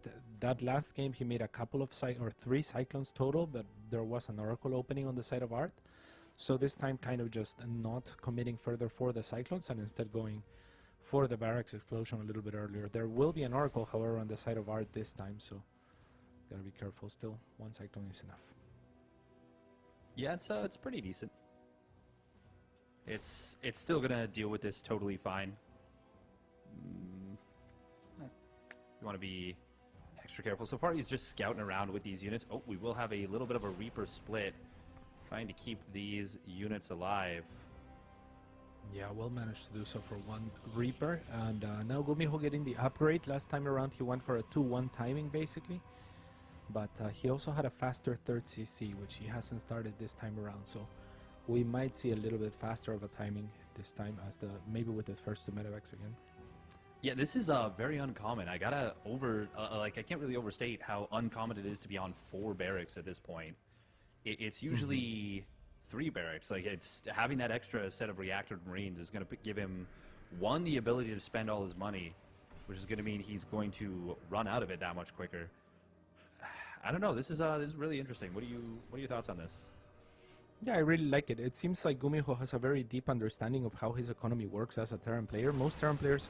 Oh, let's see what happens here as the Cyclone gets taken down. The Stalkers are actually not that strong right now, not against him, but they do engage before the medevacs show up, so some okay traits. But yeah, I was saying Gumiho seems to have a much better understanding than most Terran players as far as like what he can plug and play, because while this is conceptually the same thing that he was doing in the previous series, it is very different timings. So last time around, because there was like 3 oracles, he went for 3 cyclones, delayed his production, delayed his starport for the medevacs, and instead hit a 2-1 timing off of an extra barracks and a 3rd CC. And this time that there wasn't the oracles, he kind of just goes for the 4 barracks, and that's kind of the same thing. Last game he also was very heavy on Marines. I think he identifies that with this many barracks, maybe he can't afford Marauders. But yeah, I like it. I mean, it's his own unique style, but as long as you're producing units constantly and hitting those timings, it works. Yeah, it's pretty cool, and I think talking about like the dynamic understanding of your own economy is very, very important. Now we are going to see a little bit of a split off right here, kind of distracting with the Marines, and now he'll boost over with them. This is a very neat little move, but Art is going to be able to get back in position. Fortunately for Gumiho, he did not trigger that Stasis Ward initially. He does get a couple of units on it. Oh, he's got to be so careful about this Stasis Ward. Will scan in order to pick that off, and that's a good move right there, recognizing the Shimmer on the ground. Shield Battery Overcharge is already on cooldown, so he's going to be able to clean this up regardless. Nice job by Art. You have Gumiho, though, continue to rally in. That is a lot of units rallied in indeed, but the mines have now been taken down. The medevacs are out of energy, so Art is confident enough to blink on forward and actually pick off a medevac. Really well done by him. Now, Gumiho has finally situated his 3rd base, now morphing into an orbital command. So he will have gas for this attack, and there is so much production so early that it looks like he's not planning on stopping anytime soon. Colossus, though, maybe that's the breaks. Yeah, that might be enough to cause him to hesitate for a little bit. He's only on 2 tech-labbed barracks, so can't pump out a whole lot of Marauders at a time. And until you get out those Vikings, you really do need just a crap ton of Marauders to deal with a Colossus-based army. Like, otherwise, you're gonna be just getting absolutely shredded by those big old lasers. Yeah, lovely move from Gumiho, though. Sees the Colossus, instantly thinks, okay, the frontal attacks are probably not gonna work. Repositions his army to look for different angles, maybe deny that 4th base. Loads up 4 medevacs right away or 4 Widowmines into the medevac. And now he's going to look for a 2-pronged attack where he actually goes in with the medevacs at the same time as he's going into the other base with the Marines. So very cool. Very big damage right here. Already 9 probes going down, 4th base getting denied. And we're going to see another Widowmine shot into natural. Oh, actually way less damage than I expected, but he's going to be able to get a good amount done. A lot, yeah. This is a ridiculous amount of damage. A really cool set of maneuvers here on the side of Gumiho. Now jumping into the main base, gets rid of the shield battery, and now chasing after the stalkers. If he can kill a couple of those stalkers, he can load back into his medevacs and try to escape. That's exactly what we will see, as there's only 4 remaining. That's not enough to blink at the medevacs and take him down. So a very successful attack from Gumiho. Yeah, that was very, very successful. Taking down the robotics facility is huge. We see Art trying to rebuild, not just... I mean, he's trying to build 2 right now. And this is looking like it might just get out of hand. Gumiho, he is really pulling away in that supply. Yeah, this is looking extremely difficult for Art. I'm not sure what he's going to have to do here. Now double Robo at the 3rd expansion to try and mitigate for his single Robo having been taken down. And there's going to be actually an Observer first, but no. It's a GG into pause. The classic. The absolute classic. Fair enough. Fair enough. He was pretty dead, but yeah, really impressive stuff from Gumiho. Yeah. It's it's a good stuff. It's a good showing out of Gumiho. He's looking solid, and he's looking sharp, and he's looking scary as much as anything. Yeah, like you were saying, he's a very intelligent player. He's a player that, he doesn't just load up the medevac with the mines and goes right away. He waits for his army to be in position on the other side. He bides his time. He looks for opportunities. And then when he creates those opportunities for himself, he seizes them, as well as we just saw him do. So looking pretty tough for Art, going down 0-1. Not sure what he's going to have to bring it back. Yeah, I'm not too sure either. It's going to be a little bit tricky. I just don't feel... I don't feel great about his first game there, to be honest. It looked like it was a little bit of a struggle. Looked like he was kind of fighting uphill, because even when things were going well for him, it felt like Gumiho was just totally fine, you know, and still pulled out of his out of reach. It's kind of what we talked about a little bit in the pregame. Yeah, for sure. Yeah, Gumiho, I mean, from the beginning, he kind of just had that snowball effect with the Reapers as well. It always felt like every trade was going for him, and he just managed to keep that pressure up. So we'll see if he looks for that same type of tempo in game number 2, or if he has plans. Maybe if Art holds a little bit better the initial aggression or something, we can see a more macro-oriented Gumiho that tries to take a third instead, or something of the sorts. So I'm very interested in seeing how Gumiho's cogs are gonna turn depending on how the game starts. I'm hoping at least for Art to do a little bit better in the early game here, as we're loaded in. And in the bottom left-hand side, it is the pink. That's pink, right? Or is it like desaturated violet? Protoss player? Or, I don't know. Indigo, I like that. No, I think Art. you're right. I think that's pink. Pink enough. It's Art. And, Do you like Art, Dave? do I like art? Yeah. Conceptually, I think so. Do I understand, or am I proficient at art? The answer to both of those questions is no. Oh, really? Yeah. I don't There's think no- I understand what like art really is, you know? That's interesting. Yeah, I mean, I think that's the most artistic statement that you could make of art, though. I don't really understand what art really is. Me neither, Dave. Yeah, but I feel like the difference between you not understanding art and me not understanding art is like a different conversation, you know? Like, you don't understand art because you're like, yes, I see art in everything. And me, I'm like, yes, finger painting is the equivalent of a Picasso. I guess. I see what you mean. Yeah. All right. Well, we have another proxy Reaper from Gumiho. So I mean, He loves this. He He's loves going it. Yeah, he crazy loves with it. This is what I'm gonna do next time I play Terran. I mean, I already do a lot of this, but he makes like 2 or 3 Reapers. I'm not sure what it depends on him, but he's gonna drop a bunker for sure. There it is. I've got a build for you, actually, Cats, that you're gonna love. So you go. You do this, but you send a second SCV. You put the SCVs on auto repair, and then you put them inside the bunker, and they repair each other. You mean like you micro them out of the bunker and take some shots and they repair each other inside type thing? Exactly, yeah. Because when a unit's on auto repair, it will repair anything inside of a structure or a medevac. By the way, he's getting a lot of damage with this. Yeah, and actually escapes by the skin of his teeth. God, that's the worst feeling as a Protoss or Zerg player. He's actually going to follow this up with concussive shells, by the way. Oh, he is looking for a kill move right here. Or at the very least, a ton of damage. Yeah, very nasty. Very, very nasty. The shield battery will be on the high ground, which means it's going to be good for the units to walk up there and get repaired, but not for the units to fight the bunker straight on, especially not if there's Marauders available. But I like this from Art.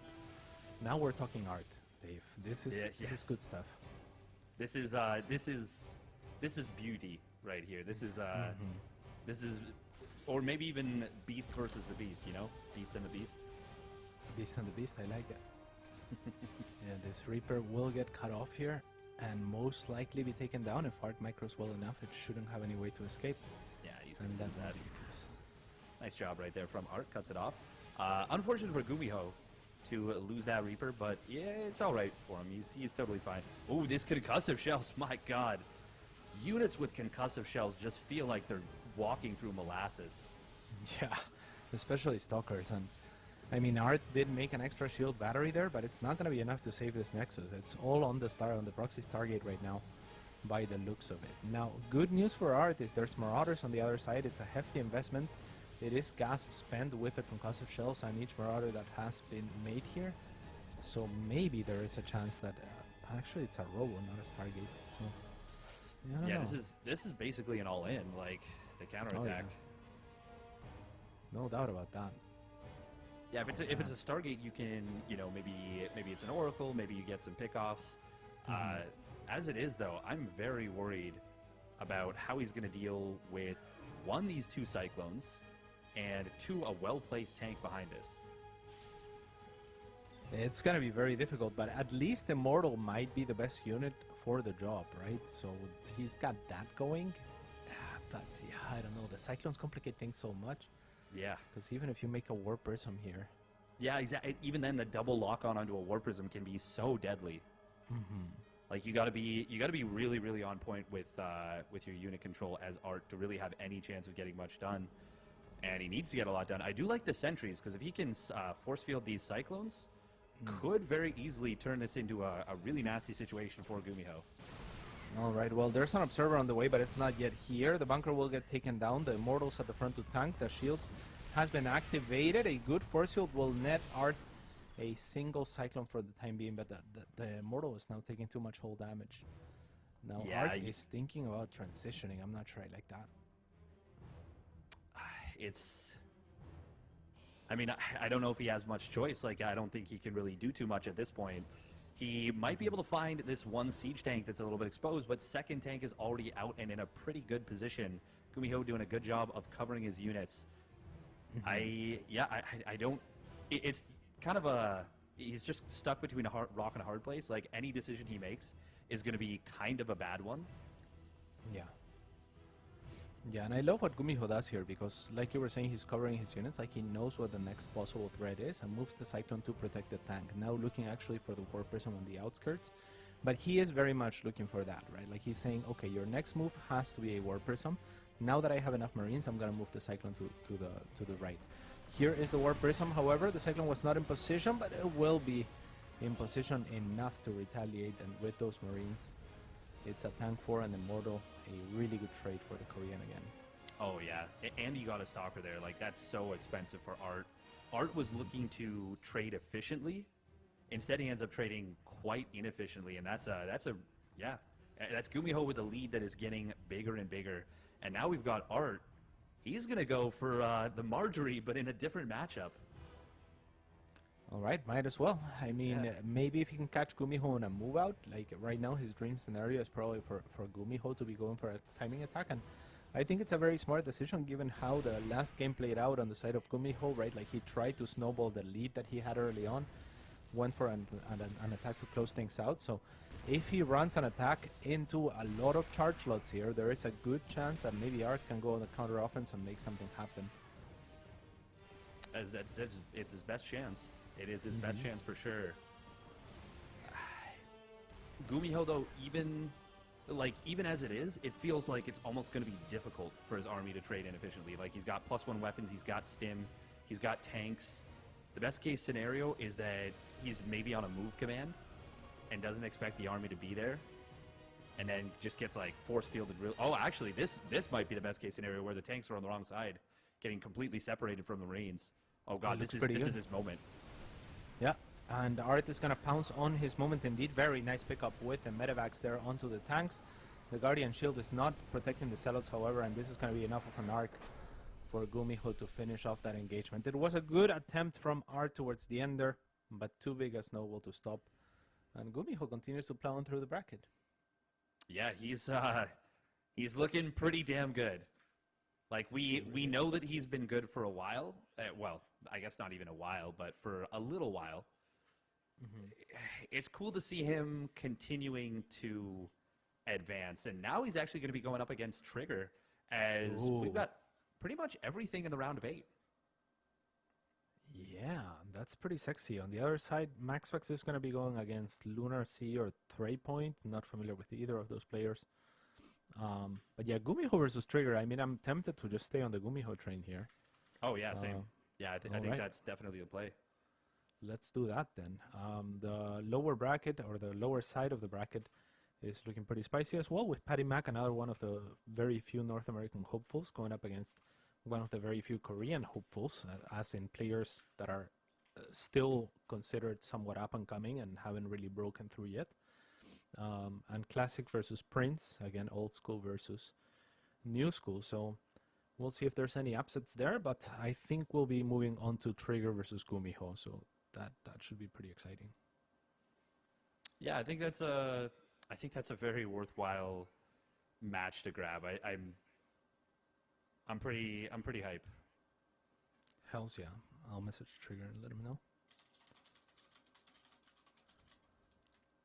Trigger is an awesome player, by the way. We've already talked about him kind of at length, but it's worth mentioning again that he is figuring out the game on his own terms, which makes him such a more interesting player to watch than like many others, you know? Completely agreed, yeah. And I'm sure, Yeah, he especially is for very for someone capricious. like you who really, really likes to figure things out yourself, that's even more special for you. Yeah, I love to watch Trigger for sure. And I love that he is still improving, basically. So we don't really know how good he can get. And yeah, it's very exciting. I would go as far as to predict that Gumiho will drop at least his first map here. But I would love to see Trigger upset. Yeah, the thing is, I wouldn't even call it that much of an upset with ping advantage. You know, True. like I don't with Very true. actually with ping advantage, I would say it's Even? probably an even matchup. Yeah, pretty Damn. close. Yeah, that's giving Trigger a lot of credit, given that Gumiho has been like winning like Korean Cups and stuff. But Yep. man, Trigger really is that exciting of a prospect. So Yeah. we'll see. I'm excited to see Trigger as well in the Dream Hacks, like when they resume for the North American portion of things. I feel like if there's a player that can throw a wrench into the top three with Scarlet, Nib, and Estrella usually performing there, it could be Trigger. Like I feel like he could beat one of those guys. Oh, I agree. I think Neeb's time in the sun is unfortunately beginning to sunset. I hope that he is going to show up and completely prove me wrong at I Am Katowice. But I look at that group and I say to myself, if he's not absolutely 100% committed to being as good of a player as he can, he's probably going to get bopped. All right, yeah. I mean, yeah, it's. See, like if I say it, it's done. It's out there, you know. So I don't want to like, you know, like I'm kind of with you, but yeah, I don't know. Like the trajectory doesn't seem great for Neeb, but he's such a storied player, I guess, or like you know, like he was such a. See, when I start talking and start saying was, I feel a little bit bad, right?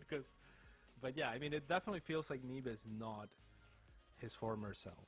But yeah, I don't know if he can be like most of his former self, he can definitely put up a fight against anyone.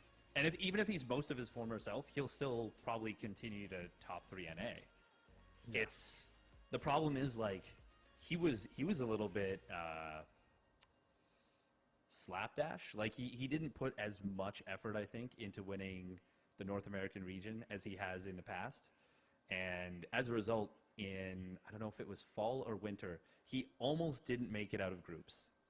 He was like a map away from not making it out of groups. That was insane. Yeah, I remember that. Well, we are loaded into this game, or into this series, and in the bottom left-hand side for Root Gaming, it's going to be Trigger. And in the top right, representing Storm Gaming, it is Gumiho in the blue. Hells yeah. No proxy racks this time. Yeah. I mean, he has been casted the last 2 series, or so he thinks.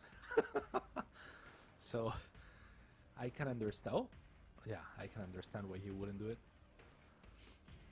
Yeah, you want to be at least a little bit deceptive.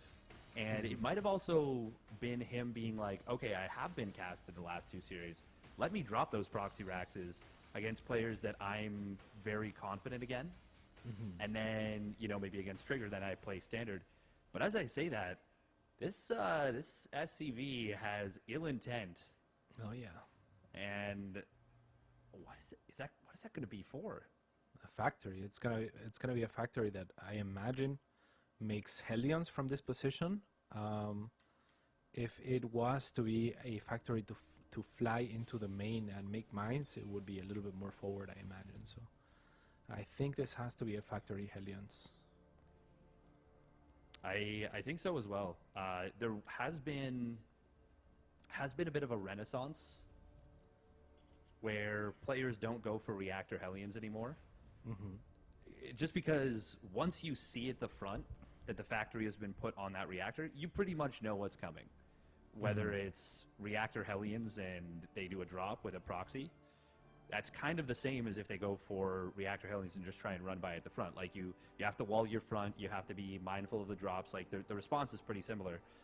But when they proxy everything, like the starport and the factory, well, it makes figuring this out a whole lot more difficult. Yeah, most definitely. And also you only need 3 Hellions. So if you make a reactor, you're going to be making 4 Hellions. There's extra expenditure there because you just need 3 to one-shot the probes anyway. And I think the build time of the Hellion is maybe shorter than the reactor in itself. So you probably can get 3 Hellions faster than you could get even 2 Hellions of a reactor. Yeah, I'm pretty sure. Yeah, it definitely times out better. Now, the starport, I think it's a Liberator, but it could be a medevac. It's going to be a medevac. So we're going to see elevator play. And we'll have to see if Trigger drops a pylon on the edge of his base, because if he doesn't, there is a couple of dark zones where he could get, could end up taking a lot of damage. Now, Trigger has, I think he saw the timing of the command center just now. Yeah, he did. So he knows that this is extremely late, and he should know to look for something like that. And as soon as he looked at that, puts the pylon in the northernmost point of his base. Very, very nice. Just in time. I think he actually sees it with the limited vision. Yeah, he does. Nice job from Trigger. Yeah, but there is no shield battery here regardless. A lot of those probes are going to have to be evacuated, but already 7 falling with a lineup to make it 9.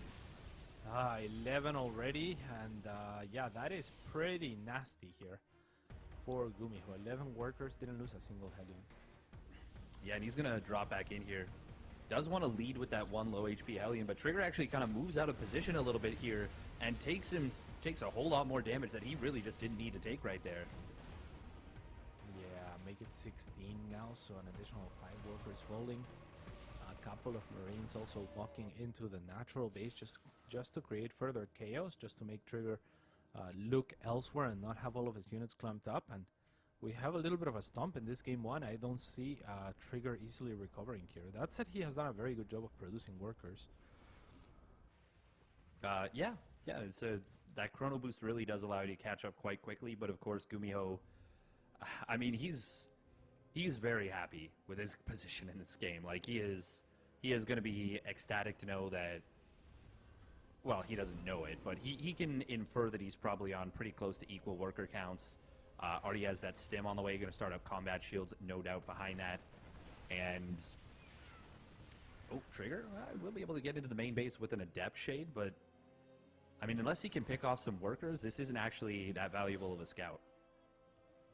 Yeah, I mean, he's going to see the 3 barracks, he's going to see the, I guess, the tech labs researching here, and knows that, I like Gumiho, by the way, not floating all the way to his main with the starport either, just to the natural, so that he can start producing more medevacs earlier. But yeah, it's not that valuable of a scout. He is in such a difficult position. Yeah, and it's once that 3 racks and then the production that's been brought back home, it's once that really starts to kick in, that's when Trigger is going to really start to fall behind in supply. We can already see it kind of starting to kick in as he's pretty much focusing almost all of his resources on probe production, only building a couple of units right now. So it's going to be in the next, like, minute and a half where Gumiho's supply is going to really shoot ahead. Yeah, that production is definitely going to explode. Trigger does manage to situate his 3rd, already dropping a shield battery at the front. And Gumiho is going to be knocking at his door with a double drop here. That is unfortunate because all of the units are out of position to defend the shield batteries, which is going to make it relatively easy for Gumiho to pick those off.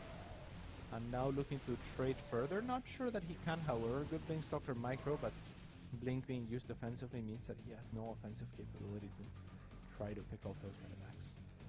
Yeah, and Gumiho doing a nice job of abusing the kind of high ground position.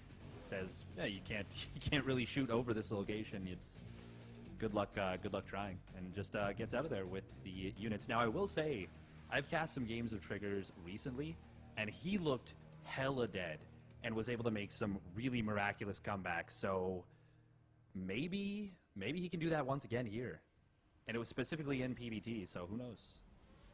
That would be crazy against the caliber of that Gumiho has been showing, but I would love to see it for sure. There's a shield battery already back here, so the defense will be made a little bit easier on the side of Trigger. And Immortal will be joining the fray. A very key unit against these many Marauders. Yeah, there's a lot of Marauders for this stage. Yeah, 6 Marauders is actually quite a few, I feel like, for a push like that, considering he did Reactor Hellion, or not Reactor Hellion, but considering he did that Hellion drop. Just seems like a lot of Marauders. It weird. sure is. Oof. That's a lot of firepower right there. Gotta be so careful about these sentries, though. They will drop, just one force field, and the barrier is gonna get triggered as well as that battery overcharge. Boom! Oh, I even did not with see the that one coming. Yeah, right? That's the power of all those Marauders. Even though the Immortal does stand strong against him in terms of, like, DPS.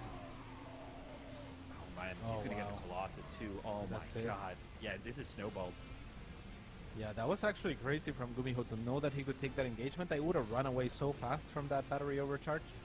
But Gumiho really knowing the limits of his units. I mean, if he doesn't burst that Immortal super fast, then he probably loses an extra 1 or 2 Marauders and a lot of steam to his push. All of a sudden, we see the Colossus pop out and trigger defense and maybe start stabilizing in that game. But as it stands, Gumiho looking just outstanding and just knowing the limits of his units. Yeah, I really think that you hit the nail on the head with the burst, because if you can't kill the unit that's being shield battery overcharged almost instantly, it is going to get back up to full. Like, it is going to stay alive, and if you don't, like, if he commits to that fight and the Immortal just lives, that's all of his Marauders gone. And then the Colossus pops out, and then the Marines are in trouble, and I think that's like 1 or 2 units away from being a lead for Trigger, as weird as it is to say that. I absolutely agree, yeah. Yeah, because it's like you have the most damage output when you have the most units, obviously. So as soon as you start bleeding out units, the battery overcharge also gains potency, right? Like so if you don't burst the Marauder or the Immortal, you know, the next set of shots is going to be with less units, and the next one with less units. So I'm completely with you, yeah. Like a couple less units there for Gumiho, even a couple of Marines less, and that Immortal takes an extra shot from a bunch of units to die, and then the fight looks completely different. Yeah, and even to your point, like 1 or 2 more Marauders dying, and the Colossus pops out, and you know, instead of fighting 5 Marauders, it's fighting like 3. That's a pretty big difference in terms of DPS to a Colossus. Absolutely agreed. So yeah, very impressive from Gumiho there, making it work with that squadron of units. All thanks due to his snowball effect that we have seen in every single TVP that he has played in this tournament so far. So we'll see if he can keep that up. His early games have been outstanding. In the bottom left-hand side, trying to stop him, it is Trigger. And looking to continue his march to victory. Spawning up at the top right, it is Psystorm Gaming's Gumiho. Beast. In the blue. Yeah, he is tearing it up. When I first saw him come back in the World Team League, it was what you were talking about, where I was just like, oh no, he doesn't have it. He's like I was thinking to myself, like, oh, he's washed. Like, we're not going to see Gumiho ever be the player that he was. Yeah. And then, you know, he took a couple weeks off of playing, but like from the World Team League, but continued to practice. But he was like, look, I'm not feeling confident in my play just yet. Like, can we, you know, put a pin in me going into the roster? I think other players are going to have a better chance of winning. And I was like, sure, yeah, of course. Like, we're not going to force you to play. And then, you know, that was maybe, I think, week 4 was the last time he played in, like, the first stage. And then he came back in, like, week 8 or 9 and just started trucking his way through it. He beat Cure 2-0 in a TBT. Damn. When Cure was like Cure's TBT is insane. It's so good. Like, it's really, really strong. He beat I believe, another Zerg player for, I think he 2-0'd, was it Solar? No, I don't think so. He 2-0'd one of the, like, one of the Koreans, not Dark or Rogue, but it might have been, like, Ragnarok or something. Ragnarok or Solar. Like, he showed up and he just started performing like an absolute madman and looking really good. And since then, he's just been on an upward trajectory, and I'm happy to eat my words. Yeah, most definitely. Another player that has made a very strong comeback also is Hero. Hero, I mean, Hero was insane at his peak. At some points, I think he was kind of like the favorite to win the tournaments that he entered, like whatever tournament that was. I think in the year that Cyril won BlizzCon, or the year after or before that, I think the odds on like betting websites had Hero as the favorite to win BlizzCon. You know, so he was at some points definitely one of the strongest players in the world, but he has made an amazing comeback as well. Classic, not so much yet, right? Have you seen much of him? I've seen a little bit, and he's looked good, but yeah, his play more than his results have looked really good. I see. For Classic, I think. Yeah. Hero, I expect Hero to make top 8 at IEM Katowice. He's nuts. I think with how he looks right now, I think he's going to make top 8. Yeah, he's actually insane. So, what a few comeback stories, which is very interesting. What happened? No, just like my camera just jumped, even though I didn't tell it to. It's just not doing a thing. By the way, we're seeing Marauder Hellion with a medevac. Yeah. This is the power of a person who is absolutely off the rocker, like just an insane person. Yeah. It's actually awesome. I mean, the Hellions are likely to be elevated again. It's actually going to be the Marauder that's taken out of the base just for simplicity's sake. I think this is just to shorten the path of the Marauder. And you can see how the Marauders were kind of like waiting at the bus station type thing for the medevac, right? Like they were kind of like in a line just stationed waiting for it. I imagine these Marauders are going to be dropped and then replaced for the Hellions inside the medevac. No, it's actually just going to be a full Marauder Hellion drop all into the main. So, and no vision for Trigger. Damn. Oh god, and he might actually depower 2 of these gateways right here. Yeah, Marauders are very good at that. The Stalkers are already in position, but with the Marauders holding the door, the Hellions are just having a fun time with the probes. And 9 have already fallen. The medevac does get focused fired, so doesn't actually go down. Every probe in the main is getting roasted right now. 14 have gone down. Marauders and Hellions do get taken out, so... Even gets that Stalker with the Reaper at the very end, like... Insult to injury right there. Yeah.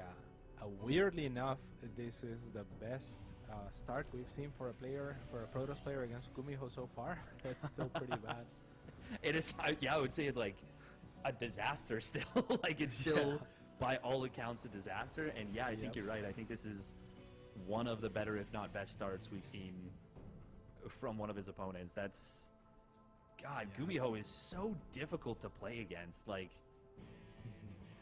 he can just do it all. Such a deep understanding of the things that he can do and like how to make him work. I mean, this Raven is going to be further annoying. Again, that snowball effect just created chaos. The last thing you want to do as a Protoss player right now is like add shield batteries or just set yourself behind further when you have to be allocating resources to remake those probes to advance your technology. So this type of poke is just super powerful. He's gonna find a very strong position on that auto turret, killing 2 probes, evacuating the full mineral line, make it 4 probes after this one dies. Nasty. It feels like auto turrets have like extra range sometimes too. Ooh, we are gonna see an attempt to try and take this out. He does deny the second one. That's a good job from Trigger. Yeah.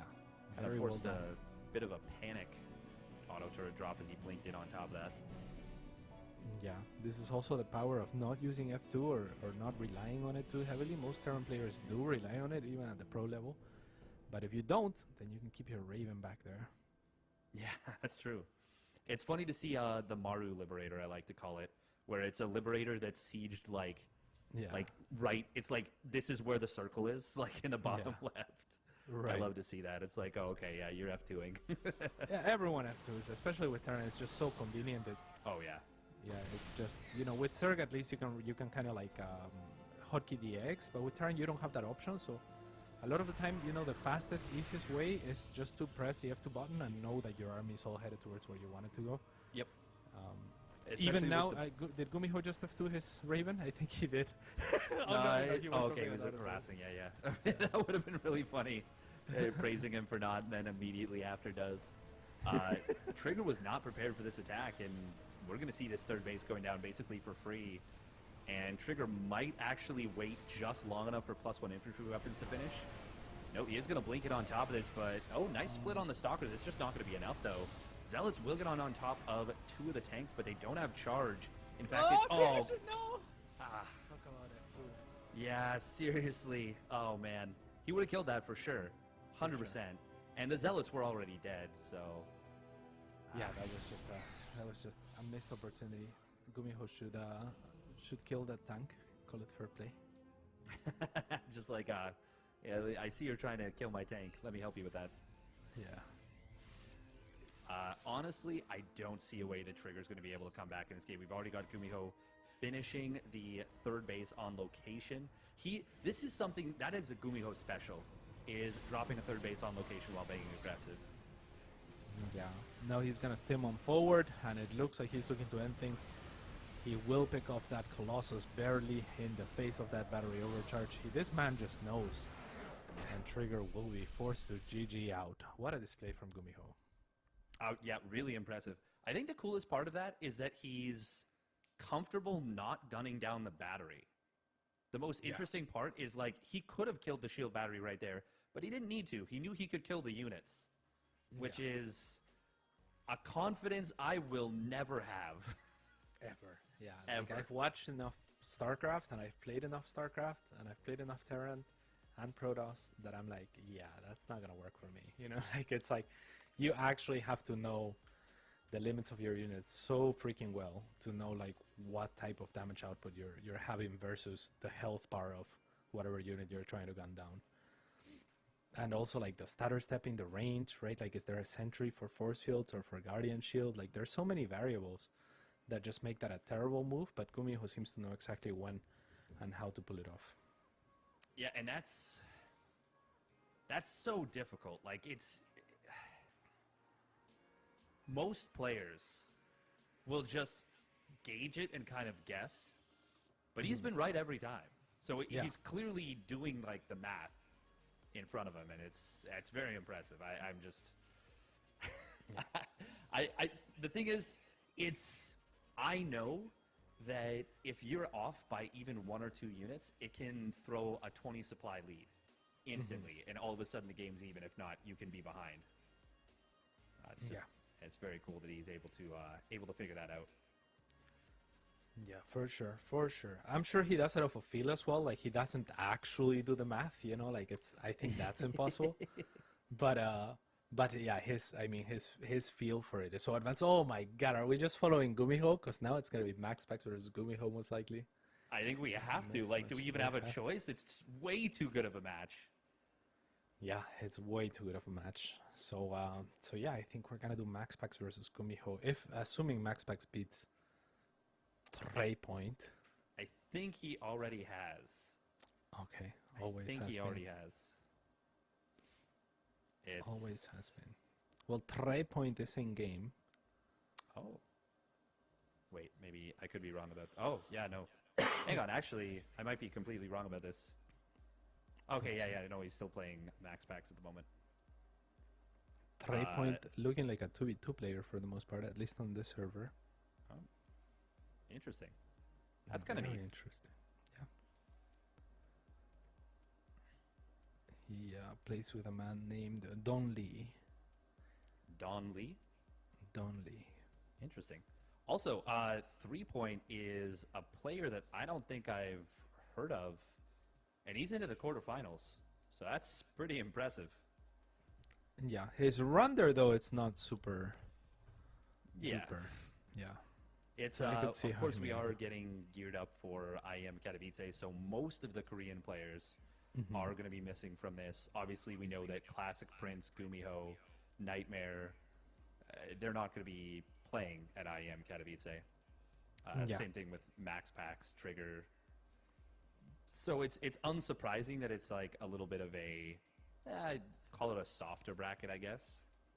Yeah, for a lot of these players, but we're getting to a stage where, yeah, it's gonna, yeah, I mean, it's the semifinals. These two are gonna be pretty good, as we're likely gonna have well, we have Classic versus Prince. That's a good match in the bottom. Patty Mac versus Nightmare, also a good match. Gumiho versus Trigger, we just watched. Unfortunate for Trigger, but it is two very strong players, and now we should have Max Pax versus Gumiho coming up for the first semi, which should be a very, very good match. Yeah, it looks like Max Pax just got out of game. Perfect. Just gonna ask him if he finished his series. Yeah, Max Pax is such a it's so cool that 12 years into the life of StarCraft II, we still have new, exciting, up and coming talent. Like, legitimately, there are people who like kind of not completely, but like sort of grew up with this game, and like they have kids now. You know, like Yeah. oh my god, sure. he's down 1-0. No way. Well, we gotta watch that. What? Try point. Link in the lobby confidently as well. Oh my god. What? It's a Alright. PVZ. I didn't even know what race 3-point was. Same. Beating Max Pax in PVZ right now? Insane. Let's see. Yeah, I have no idea.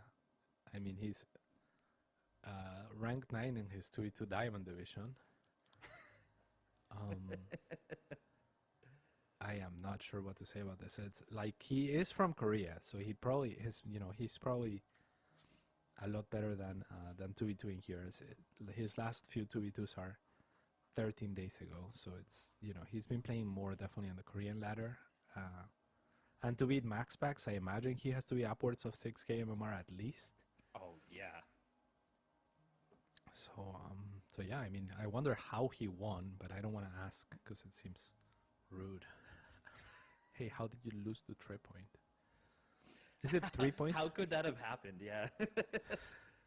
I think it's just 3-point, but he like misspelled it for some reason because it. Like if it was like Trey Point, it would be TRES or.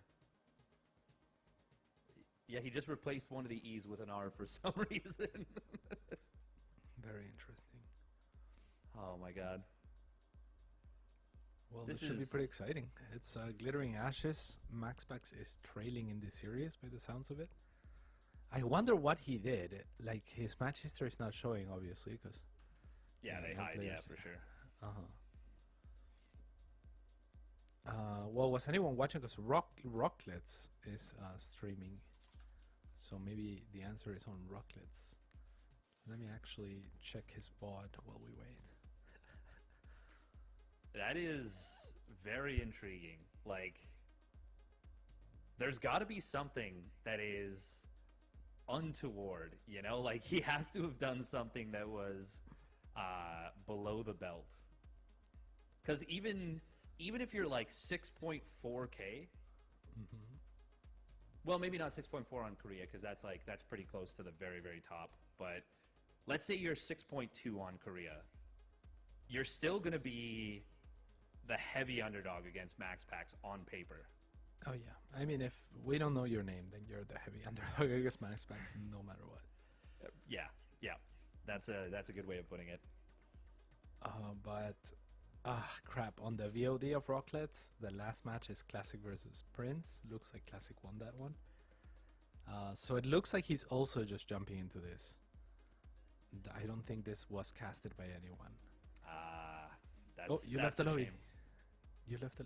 Oh no, Dave Testa left the lobby. I was thinking Dave. Other Dave. Yeah. There's where I am in Ontario, in southwestern Ontario, there's like 8 Daves that are somewhat involved with esports. So yeah, it's just kind of funny the way it worked out. Like all of us have some involvement in one way or another. Like I think one of them is a league caster. One of them was an organizer of a organization called Esports Canada. There's all kinds of them. It's Is Dave the most common name in the world? I don't think so. I don't even think it's like top 20. Yeah, I think the most common is like Mohammed or something, right? What is Oh the yeah, most definitely. common name in the West? Let's go with It's probably But like yeah, I'll- Adam or Steve. Adam. Really, Or maybe- Steve. Every Steve I know is so intense. But yeah, Oh, let's just yeah. I don't usually like Steves. No offense to anyone that's whose name's Steve. In the Oh. bottom left-hand side of the map, a Protoss red player. It's for Sidestorm Gaming Max Bags. And his opponent spawning up at the top right.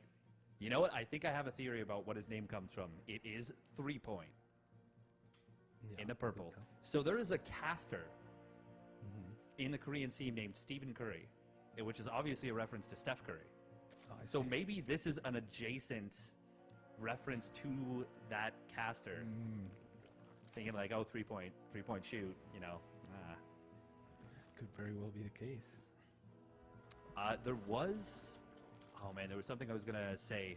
The concept of, I know you like talking about metaphysics. The concept of how much a name is formative when it comes to a person in terms of who they are, who they become. It of course would be, yeah. It would for sure be formative, right? Like a lot of names also are biblical, such as David. David Yes, it is, versus yeah. Goliath, right? Like so there's always like intrinsically a story that your parents are running before you're born on you, right? You're the child that made it type thing. Yeah. Yeah, so yeah, definitely names do have heavy influences, and also like movies, for example, right? Or where you get your name from. Like that's also like where I get the idea of Steve is usually like an athlete type dude that's kind of Yep. like just like Steve, you know. David is the second most common name in Canada, by the way. John being Really? the first. Oh wow. Well, today I learned that's actually kind of crazy. Yeah. And in South America, it's also David without like it's just pronounced differently. But a lot of biblical names have different. Like my name is Paulo, which is Portuguese for Pablo, which is Spanish for Paul. You know, so there's it's like 3 different names, but they are Yeah. all the same person from the Bible. But yeah, David is just David in Spanish and English, so I figured that would raise the amount of Davids per capita that in ma- the yep. Americans. That makes sense. Yeah, we don't have to. See, we when the Council of Daves and Davids met, they decided that it was best for brand recognition to keep it all the same across all the languages. Wait. Are you suggesting your name is not David, but Dave? Well, my legal name, my birth Oh, name okay, is David for Okay, sure. okay. But actually, I don't know that many people whose legal names are Dave. Yeah. I was I don't gonna know, say I that don't know would if be there's the anyone first. whose legal name is Dave. Actually, no, I'm sure there's got to be some people. There's gotta be someone. But like Void David Ray. is like a very much a kid's name. Like it makes sense to start your child as Dave or as David, and then Uh-huh. see if they like evolve into a Dave, you know? I see. Yeah. Or if you press like B, like yeah, cancel the evolution. I like that. I don't know why I like that analogy so much, but I think that's great. We have a void ray into Oracle here on the side of Max Max, by the way. So we'll see what that accomplishes. The Oracle, I think, was spotted by the Overlord. At least it was in range of the Oracle or of the Overlord briefly. So yeah, there is spores already on the side of 3 Point. He is going for some pretty forward creep spread Yeah. and getting interestingly the layer on the third base. I wonder if this is if he's trying to hide it. It's a very fast layer, by the way. Do you think we're going to see a Nidus Worm or maybe a Hydra Den?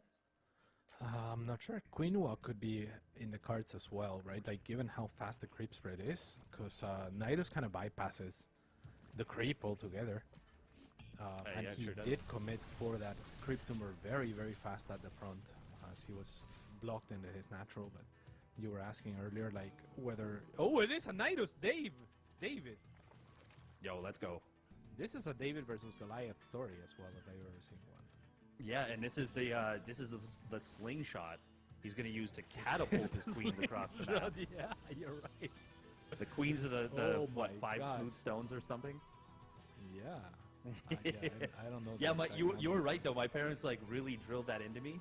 Oh, he's gonna get the scout. Oh, he sees the slingshot, and now he can just not stand underneath it. Yeah, Yeah, they would, because that's the story that they picked. That's where your name comes from. yeah. And I look took like a weird pride, like I was responsible. You know, because as a kid you're like, oh man, yeah, I killed that giant. Yeah, that's awesome. Yeah, it wasn't true, but like I was able to delude myself into thinking that it was. Prismatic alignment not being used. Okay, there we go. We will go for it now. And he's gonna be able to deny that.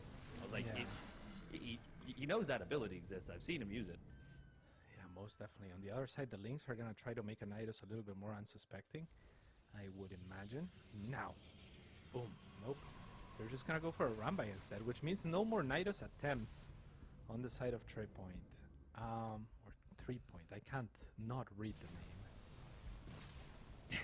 Yeah, it's weird to look at. It's confusing to the brain and somewhat off-putting. You know. Yeah. Sometimes, Oracle will go sometimes down. that's just how brain works. Indeed. Oh man, keeps doing that thing. Also interesting to note, he kind of started droning out of this already. He wasn't on the worst drone count to begin with.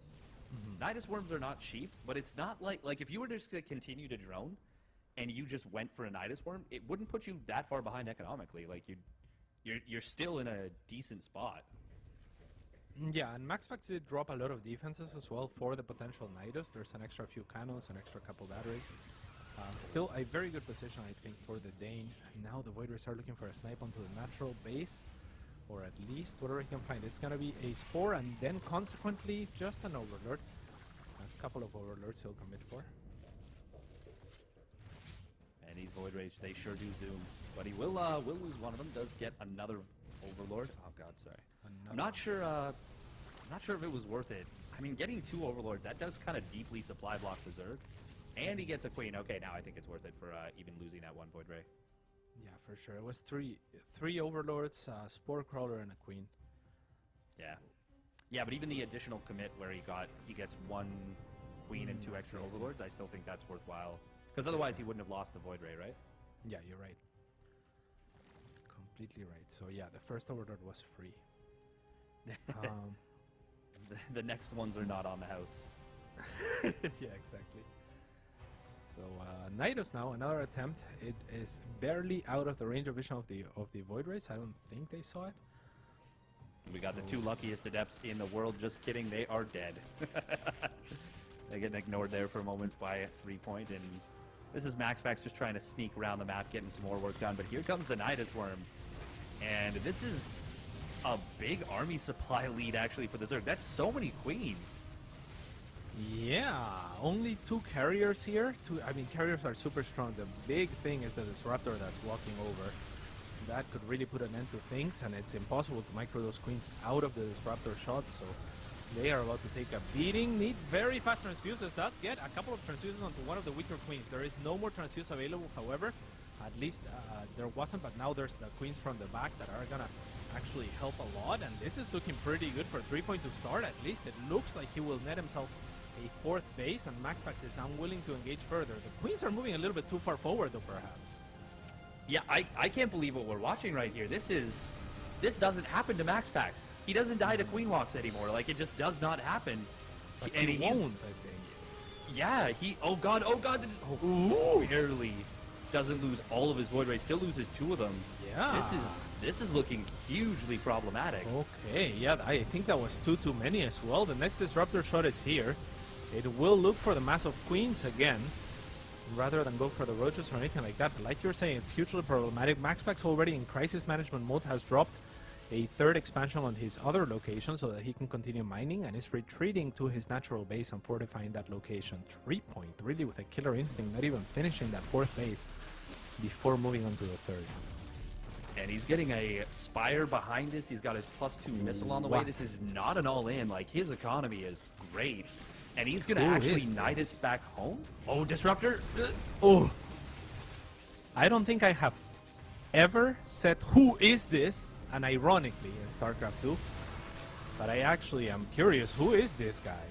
Who is this guy? Legit, like, who is he? He's just popping out here and just absolutely kicking the crap out of MaxPax. Now, it is worth noting that it's pretty late for MaxPax, but still, Yeah. this is happening. This is happening so far. I mean, there is, it's MaxPax. I still don't want to count him out.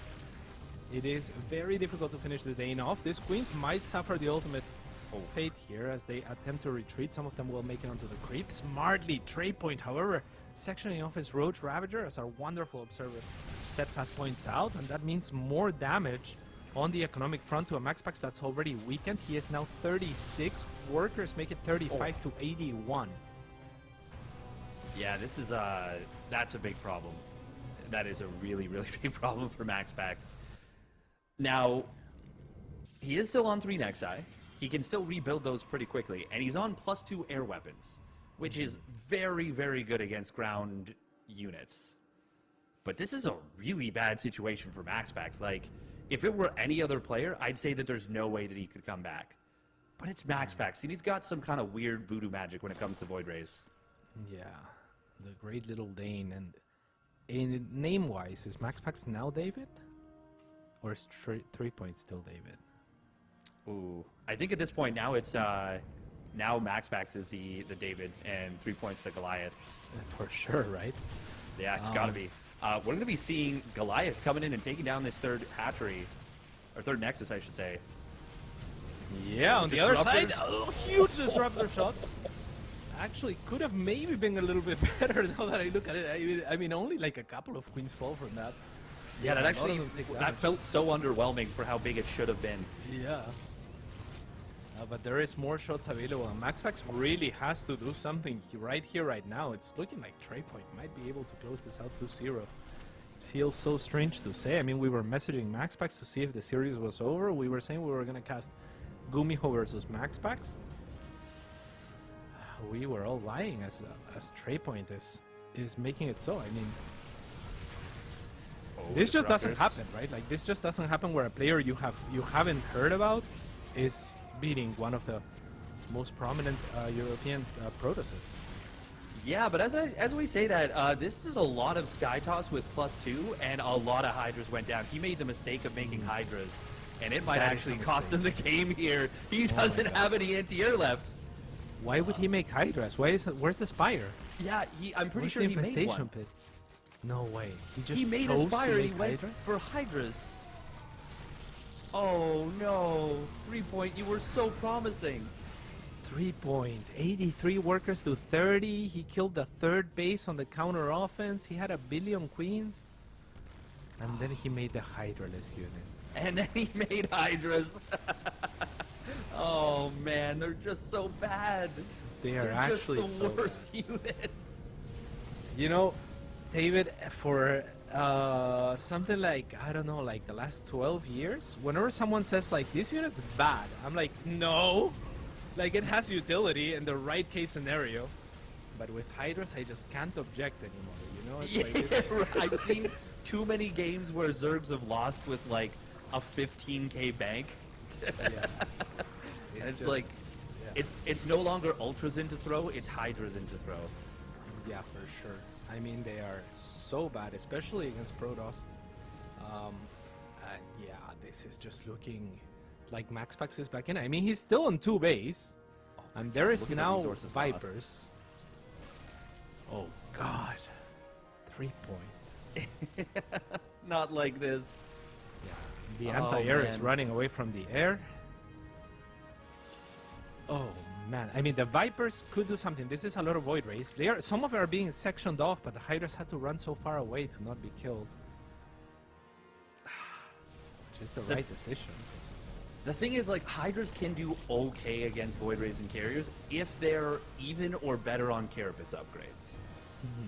But anytime that happens, I feel like the Protoss is just like, okay, well, I'll just get Storm then.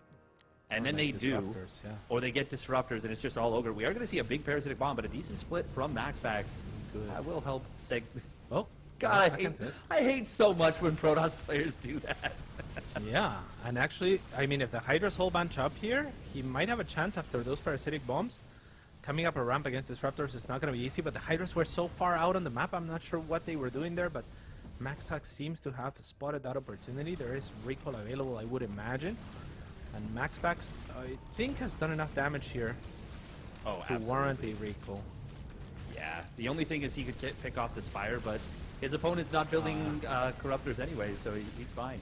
A little bit of a move command right there on those Void Rays. That actually does kind of get them a little bit too close to his opponent's army, and he's got to be a little bit careful. Actually, no, he doesn't. He's fine. No. He's got too many... Oh, God. The Disruptor to seal the deal. It's 2 army supply. It's 0 army supply. It's GG. I can't believe he's done this. I mean... all he had to do was make either Vipers earlier, or Infestors, or Corruptors. Hell, make Mutalisks if you want. Just not Hydras. Just not Hydras. Not Hydras. Spores. Literally throw the money into Spores. And it would have been a better decision by orders of magnitude. For sure. Just one Infestor, even for the Hydras, but mostly for the Queens, you know, for the... Yeah, for the Microbial Shroud. Yeah. Microbial Shroud, as it's called. Man. And now there's no way MaxPax loses this one, surely. Oh, he's going to be so, like, guarded. That's what I'm talking about, though. Like, even as I was saying that MaxPax was dead, I was like, nah, he doesn't lose these games. And then, sure enough, doesn't lose the game. But I think we can say with pretty... If we're being honest... If he just maxes on Corruptors, it's over. Like, yeah. Tough oh my luck. God, why did he build Hydras? Oh. You know, on the name of the backhoe on Steve, someone said Captain America.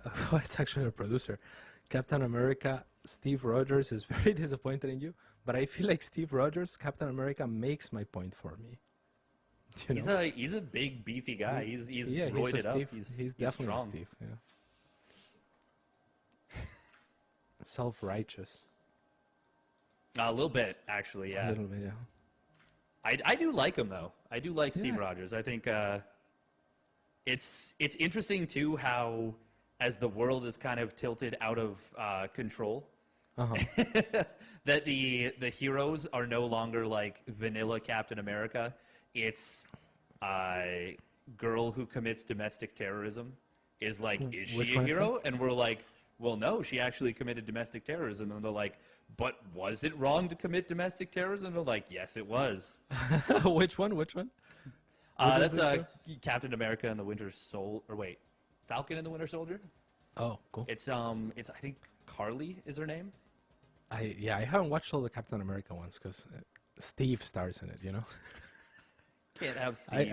I do like him in Avengers, and I did watch the first one, like the first Captain America, because I said on like on Disney Plus you can watch them in order, so I was like, okay, like I'm gonna watch them in order, but I didn't. I did start though with Captain America. Anyway, we are now in the game, and in the bottom right hand side it is Storm Gaming's MaxPax. And his opponent, whose intro I'm not going to botch. It is the Blue Zerg player, 3-point. It's gotta be a reference to Steph Curry. There's no way. It's gotta be. Now, something I kind of want to see. I don't think he's going to do it because it's like he's down, on his last life. Yeah.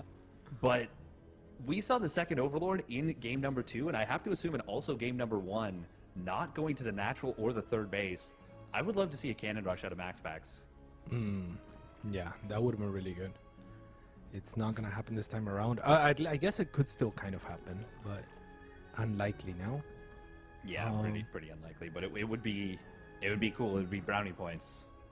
Yeah, I guess just maybe cannon rushes are not very common on Korea, because that second Overlord just to be put on the natural is something that I just can't skip doing. You know, on NA in particular, it's like, if you don't do that, then you're just dead so many times for free. Yeah, you lose enough MMR and you learn. That's I feel like that should be the motto of the NA server. Oh, you'll learn. Yeah, I like an A ladder. It's so fun. It's... I like the glare on this too. I've never noticed how. Oh yeah, glary yeah, that is. yeah. This is J.J. Abrams. Yeah, J.J. Abrams made this one. Nice. Yeah, they added lens flare.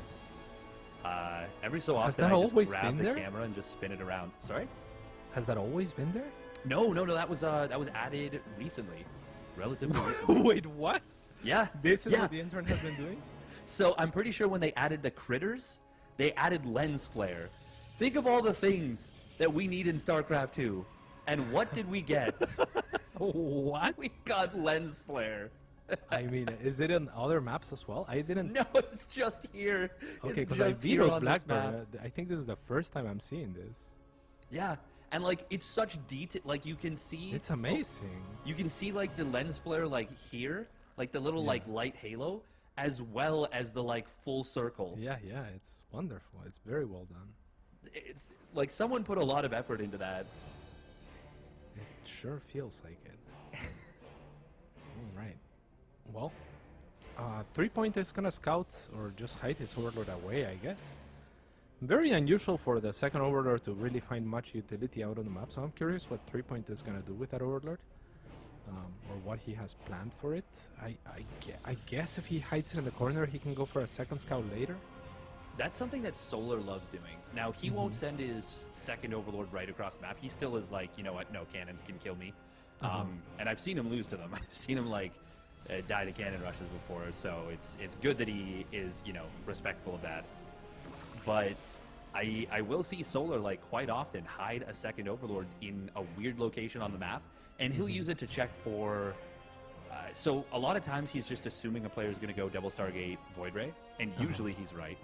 But he wants to see like what the timing is on if they're getting a third Stargate, or a quick robo, or maybe a fleet beacon, or you know, a quick transition into ground. Yeah. Makes a lot of sense. I mean, Protoss is very tricky. Oh yeah. So I might have to start doing that as well, because right now I just, you know, die to a bunch of stuff when I am expecting other stuff. So don't have enough tells. I would like that second overlord to double check for me. Now the secret cats is you just need to not know what you're doing, and then if you don't know what you're doing, how can they ever know what you're doing? That is an excellent point. That's the U.S. military's art of war. For I think for World War II, that was actually something that like 3 of the powers talked about. They were like, yeah, we don't know what the Americans do, so we can't predict it. And then that was, oh my god, this stasis ward. Oh my god, it's devastating. Yeah, it's interesting, the art of war and how much the human psyche plays into that. Because I think, for example, there is, I don't know the name of it, but there is a book of changes. It's called where in China, and I think Japan has their own version of it, where they throw like sticks or something onto a table to decide what to do. But the book of changes also has like a lot. It's like kind of a roll of the dice that decides for you what to do. Oh wow. And I know that I believe that Hitler liked the horoscope as well. So I've heard before, like, oh, it would have been helpful for like if they wanted to take down Hitler, to learn the horoscope, to know what he's thinking. Oh yeah. Yeah, he was very into like the occult and yes, it's things of that nature. So it's kind of cool that, kind of interesting. He did also do a lot of like methamphetamines. It's also important to note. Oh, interesting. Yeah, like there's a really interesting clip of him in the 1936 Olympics, in the just sitting in the stands, and he is just absolutely tweaking. Like he is like bouncing up and down and like rubbing his legs, and you see it. And you're like, crap. no, oh wow, oh that's a cancel on the fourth base. Nice job. Big, yeah. Oh, he transfused the drone. Yo, that's sick. That's pretty sick. That was pretty sick. But then he blocked his own hatchery with the queens, and you know, still nice job. But yeah, it was really interesting. He's just absolutely freaking out, and you'll hear what I'm saying, and you'll be like, no, that's Steadfast has to be exaggerating, but I mean, if you look at the clip, like he's having himself a time. Oh, that's another cancel. Sorry about that. Very interesting. I have to like disconnect and reconnect the parsec sometimes. Alrighty.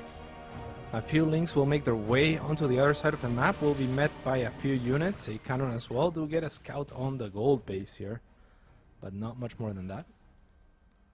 And yeah, I mean, we're getting set up for a long game by the looks of it. It's going to be difficult for either player to kill each other for a little bit, as the carrier transition will begin on the side of MaxPax. 3 already in production that will be timed reasonably close to one another.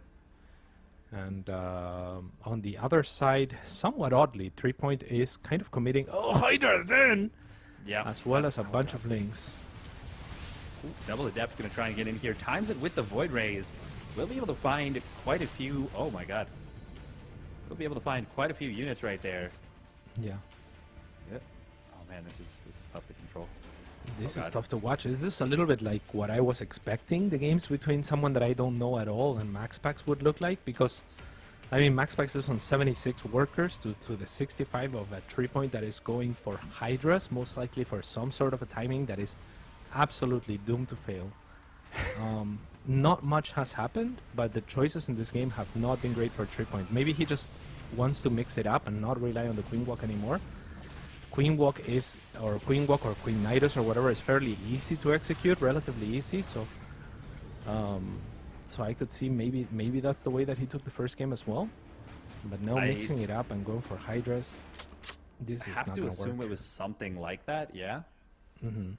But maybe it's entirely possible that he went for something where it was a much earlier Nidus and he really heavily committed to it, and that was what killed Trigger, or killed MaxPax. And then in the follow-up game, maybe it was a lighter commitment, and that's why we saw such a big supply lead for 3 Point with the later one, because maybe MaxPax was expecting a super heavy commit, really braced himself, and then set himself up for a weaker late game. Yeah, maybe. This is a little bit speculative, but it would make sense. Yeah, it does make sense. As far as, well, even in a single game, right? Even in that single game, it makes sense that maybe 3 Point just wanted the overcommitment. Maybe if that first Nidus goes off, it's easily defended, and then he doesn't have the steam for the second one. But as his production happened to pan out, or as he was planning, perhaps, his later Nidus was very strong, and here come the Hydras, ready to die to Disruptors, and even without Disruptors, I mean, yeah, what are you gonna do? It's like, they has just carriers. They're the Hellbat pushes of Zerg units, you know, like they're just not good. I feel like even Hellbat pushes, though, they can work, you know? Mm-hmm. Yeah, I feel like Hydras just don't. Yeah. Hellbat pushes are like a little bit like, oh yeah, if he doesn't have like Banelings right away or something. But yeah, I mean a disappointing game 3. But it does give us the match that we were hoping for, which is going to be MaxPax versus Gumiho to follow. Yeah, and I think the match that everyone would have expected coming out of this, but man, the way we got here was not expected, because that was a very 2-0'd MaxPax. Like he was dead on his feet, and then 3 Point just, you know, like threw the hand over the volcano in Lord of the Rings and is like, "Don't you let go, Mr. Frodo." And he's like, "Gollum, is that you?" And he just pulled him up, and you know, all right, not expected, but what a twist. What a twist indeed. So, yeah, MaxPax is going to take that serious. There was a point in that second game where I would have given the game like 98% chance to 3 Point, like even knowing that it's 3 Point versus MaxPax.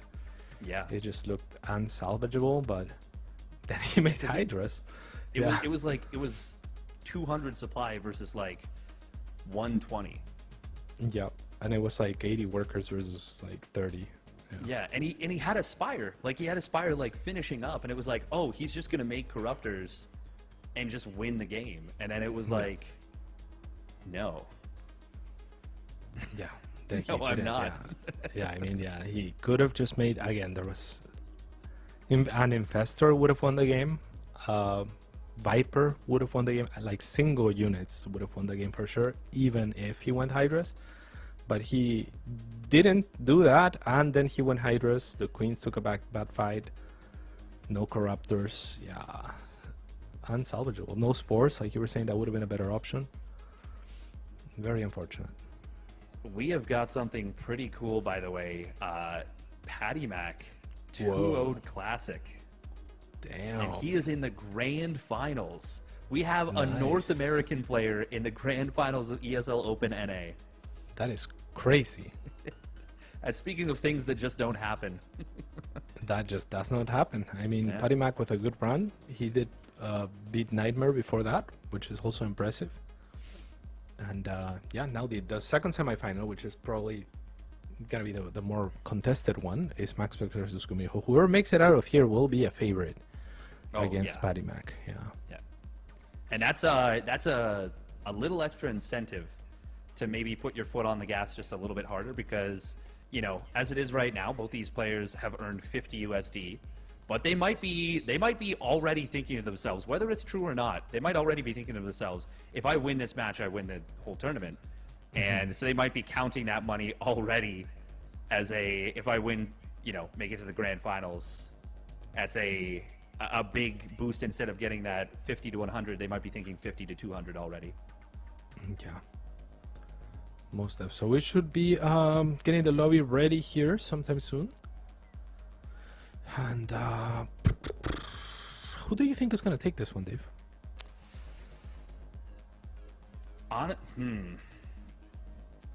This is a very tough one. It's a tough one to call. If it had been earlier in the day, I would have said Max Pax, I think. But he looks a little tired, maybe. And It's Gumiho hard looks to say. amazing. I mean, Gumiho Gumiho looks we've really only good. watched. Yeah, there's that recency bias as well because we've only watched them in TVP, and he was favored against every opponent. But he looks so dominant and so good in those snowballs that that I feel like people have just been dying to his first type of aggression, and then he just snowballs the lead. So I feel like there's layers to it that we haven't seen, and yeah, I don't know. It feels difficult for me to imagine Gumiho losing to anyone right now. Yeah, I'm with you. Yeah. There are. I feel like sometimes dumb as an analyst and a caster because there are times where I've like seen players and I'll be like, well, Zest is just the best player in the world. Like I watched him the other day and he was impenetrable. Like he was playing more perfect than anyone else has played in months. And then it'll be, the next day and he'll just float 1,500 minerals at like 8 minutes. And I'm like, okay, Zest, please stop doing this. Like you're making me look like such an idiot. But form on a day-to-day and even hour-by-hour basis can change so significantly for some of these top players. No doubt. Yeah, for Zest more than for anyone else, I think. But Yeah. But yeah, definitely everyone fluctuates. Like Zest can actually look invincible and like have perfect games, Yeah. My And theory on he it has is had perfect games up to like 9 minutes before. Yeah, my theory on it is that he is just so micro-dependent that he's bound to float resources once in a while, because he's focusing so much on having that perfect game. Yeah. But yeah, when he's snowballing, I can also relate, not in the way that like I can turn on God mode, but more like if I'm snowballing in any game like StarCraft or Dota or anything that I'm playing, it feels so much easier to just like keep the ball rolling and like keep hyper focused. Yeah. In the bottom left-hand side of the map, I'm so sorry, I cut you off. It's Max Pax. And his opponent, spawning up at the top right, representing Storm Gaming, it is Gumiho. In the blue. Oh, what did... In the blue. Oh, wow. Okay. I just found the base hotkey. Nice. Backspace on this computer Amazing. that I've parsec into. That's so interesting. It's always interesting how, like, the PCs remember or don't remember certain things. They just, like... Sometimes I'll log into a new PC with my own setup and be like, okay, I've got all the settings ready to go. And then there's other times and it's like, I see you're playing Starcraft II for the first time. Would you like to know what a Marine does? Well, enlighten me. And it's like, the Marine shoots both down and up. Nice. Like, that's really good information. This Marine sounds pretty good. And they're like, oh, you have no idea. Yeah, I actually left my phone in a lift back from the airport not long ago. Like I went to a friend's wedding in Florida, and on the way back, I dropped my phone, so I lost it basically, right? And then I called Lyft, and they brought it back to me, or like the Lyft person shipped it back to me, right? But it was like 10 days later, so my phone had been off for 10 days or so. Yeah, and when I turned it on, because I picked it up from the post office, I turned it on, and I was like, "Take me home," you know, like, "Hey Google, take me home," and it took me to 2 addresses ago, which was crazy. And then and then later I just waited, and I told it again, "Take me home," and it took me to my address. No, nice. Yeah. Yeah, It literally had to travel back to the present day. Yeah, I'm not sure what It had to else allowed experience its whole life again. me. That was strange. That is really strange. I thought you were gonna say like you turned it on and the number of notifications you got caused your hand to catch fire or something, or the phone just exploded in your hand. No. It was related to what you were saying of what computers remember. Though. Yeah. See, I'm just used to making tangents that have nothing to do with what the other person said, so. Marauder and Marine will walk into a natural base. There's no counter. There is. There you go. Nice. We are going to see a decent little probe pull right here. Ooh, does Really get that nice. second probe. Yeah, but beautifully dealt with from Max Packs, right? Like identifying that it's a Marauder, that's not gonna gun down probes very fast. Actually using the probes to tank is very smart. And doesn't overcommit either, just a couple of probes to make sure that the Adepts win the fight, but this time shading into Marauders. This might still be okay for the Dane. Yeah, I think the better thing to do right there would have been to continue fighting with the one Adept, because it was never really going to escape. But he'll still go 1 for 1, and he can actually gun down the second Marauder as well. Marauders do not do... Oh my god. They do not do a lot of damage. Yep. Sorry about that, guys. They do not do a lot of damage to Adepts.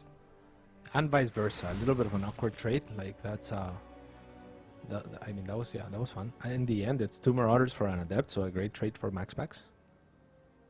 Yeah, it's a little bit like... It's a little bit like watching 2 guys with asthma just start boxing each other, you know? Like eventually someone's going to knock the other one out, but it's going to take a while. Right, okay. I could see that, yeah. War Prism in the main here. There's DTs, yeah. This is looking... Where's the scan? Okay, he's got 1 scan. He's got 1 scan, but he's going to need to pull SCVs into this, and we see a quick... Oh, pickup. Oh, nice. Oof. Almost oh my god, why does he go back in? There's 2 Cyclones! Oh, one of them doesn't lock on. Oh, because he's okay, focusing on the natural. That was go down there. Weird. That was weird indeed. I wonder if Max Packs could have taken note of the scan energy there, because, yeah, like you said, there was only 1 available, but now there is a second one that Gumiho is going to be saving. Also, turrets available on both locations. So Max Packs is just going to morph Archons. I think this is a good... I think this is actually a really underrated play versus Terran, is the double Archon drop.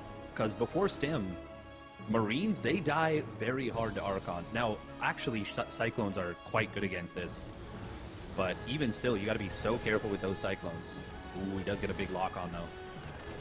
Yeah, almost killing 1 Cyclone. Big shot onto the clump of Marines there. Killing only 1, but weakening in a couple more. And yeah, I agree with you, to be honest, like, because DTs are so annoying to deal with, and Archons are so annoying to deal with as Terran, right? Like, when there is DTs out there, it's so difficult to move out without saving scans. It's difficult to take your third. You always have to be on alert from that moment on forth. So, morphing those into Archons, if you're going Bio, I mean, the Archons are just so ridiculous against Bio. I really like it. I think it's, yeah, you're onto something there. It's underrated.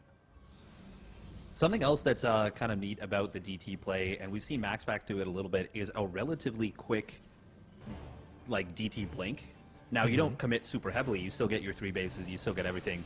But, like, maybe starting up DT blink in the next 30 seconds or so, it's a nasty thing to deal with. And look at his Max Packs. He's always looking for openings. Picks off the bunker, even though blink's not done. He knows that his stalkers, like, they can just walk away if need be. and finds himself a really nice little pickoff on that bunker. And it's going to make things uncomfortable for Gumiho here. Yeah, it's exactly just that. Pokes in, sees that the army's not there, assumes it's at the high ground and takes the bunker, even though there isn't Blink. I think most players would have just waited the 10 extra seconds to make sure Blink is done to try and do that type of maneuver. So from my perspective, it looked risky, but seems like MaxPax knows the limits very well. Oh, a little bit of an engagement coming on down. Looks like MaxPax does pick off a Marauder, doesn't lose anything. Very nice little bit of Blink micro. Hells yeah. Now he's gonna pull back. Charge is almost ready. +1 attack is almost ready as well. I generally prefer armor against Terran, but I don't really, I don't really play this matchup. So yeah, I don't know. Why do you think he's going for the attack instead? It used to be that armor was like the absolute prevailing thought, but I think since Colossus styles are so much more common, and it seems like a lot of times you only get one forge. The fast +2 timing with Colossus just makes them so potent, and I think that's a big reason right there. Okay, because there goes down the row of A. Because yeah, if there was Colossus on the field or about to pop up, I would be like, okay, yeah, +1 attack makes sense. But without that row of A, with the standing army that he has, it just doesn't make a lot of sense to me. But like you're saying, if the +2 is really what he's looking for down the line, maybe. Yeah, if you're planning to go like similar to Terran, where they get the +1 armor pretty quick, I think that's a really valid point. I actually think the heavy charge a lot play armor is probably better because that +1 weapons is always going to be down for the Terran, and you want that extra survivability. But yeah, it seems like they're setting up for the later stages. Yeah. So I guess +1 attack or big attack here from MaxPax will now run into a choke, so Gumiho will be able to take the trades on the retreat.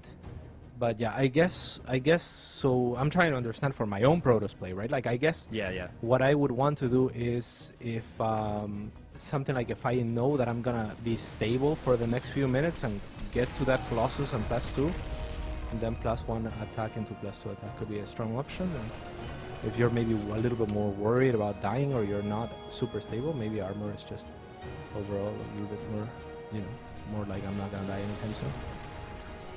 Yeah. If you're worried about dying, I think that's the play. But I feel like with the battery overcharge, that's where Protoss players have gotten the confidence to be like, no, I'm never gonna die. But as we say that, we've got a very large army coming across the map. Nice force fields. Immortals and Colossus getting some good damage, but the tanks, they're going to siege up in a really nasty location very shortly. And this is only the outset of the engagement. I'm very worried about MaxPax's ability to hold here. Yes, indeed. Thermal Lance not done either. Only one Colossus out here. That is a lot of units, and the tanks are doing a nice little maneuver here to choke for the rest of the Marines, which makes it more difficult for any Zealots or anything that would approach them to really engage effectively. A couple of Zealots are running at the third of Gumiho, so that's a really nice move. We're seeing a little bit more of a back and forth game, but now with the Marines with a very good position here on the side, still covered by tank fire. And this is looking very, very difficult for MaxPax. Yeah, he's going to lose one of those Colossus. Yeah. Another one does pop out, but the Nexus falls. He warped in some DTs to try and hold. Ooh, I like this. Going to split them up. Going to go after the tank as well. Will just barely get it. Nice job right there. But MaxPax is in a really tough spot right now. He's lost the third base. He's going to, oh god, extended thermal lance. Oh, just barely finishes. Will get the Colossus canceled though. That is very unfortunate. He really needed both of those to finish. Yeah, there is another row at the natural base. Colossus gets started right away. But MaxPax wishing he had armor right now. Yeah, no, definitely. He wishes he had a whole lot more than Will's got right now. We will see a pretty good engagement. Bit of a mistake from Gumiho. He accidentally loads up a full medevac. That is a misclick that could be really costly for him. Ends up, what could have been a game-ending engagement, ends up being a little bit of a chance to get some breathing room for MaxPax. Yes, indeed. Tank will get picked up here and try to be evacuated. Now it's kind of left in the open. But yeah, MaxPax pushing Gumiho back. No sentry here for Guardian Shield whatsoever. A lot more units here on the side of Gumiho now stimming after that Colossus, but the Zealots are going to make a wall of their own. to try and stop that from happening. A nice fan out for Gumiho, but he's already bled a lot of those units. The rest are in the red, so they will continue to evaporate to that +2. He has +2 now, right? He does, yeah. Yeah, he got it at the very, very end. It finished at the very end of that fight. I kind of like the warp-in of sentries here. It feels bad. Like, it feels so brutal because they're the worst fighting units. But when your opponent's just slowly trickling in units over and over and over again, it can be a really good thing to go up against him. And look at this, he has the blink on the DTs, and one of them already survived thanks to it. That blink has basically paid for itself. Yeah, especially with the Colossus. I never mind sentries being warped in with Colossi. But yeah, it feels bad also because you always feel like, I wish I had gotten this earlier because Yes. they could have like more force fields. Yeah. But yeah, I mean, with the Colossus prevailing and whatnot, I like that MaxPax is still going for it. He will evacuate this base and try to retake another one. He is now trailing 50 or so supply behind, and Gumiho has done a wonderful job of transitioning and continuing to show us his range in terms of the kind of army complexity and the next step in his plan that we were hoping to see. It's going to be Liberators this time around, because for the first time, he didn't just kill his opponent. Yeah. I mean, he's close, but yeah, it is going into that later stages of the game. Your +1 armor is finally done now. We are going to see his flank of Zealots. They will be able to get in here on top of at least 2 tanks and take them out. That's pretty nice. That's useful. I wouldn't have minded like a single blink DT trying to do the same thing, though. I think that would have been kind of cute. Yeah. By the way, I have a theory about TVP in a little bit, which will... Oh, hang on. Oh, God, I don't want to miss that.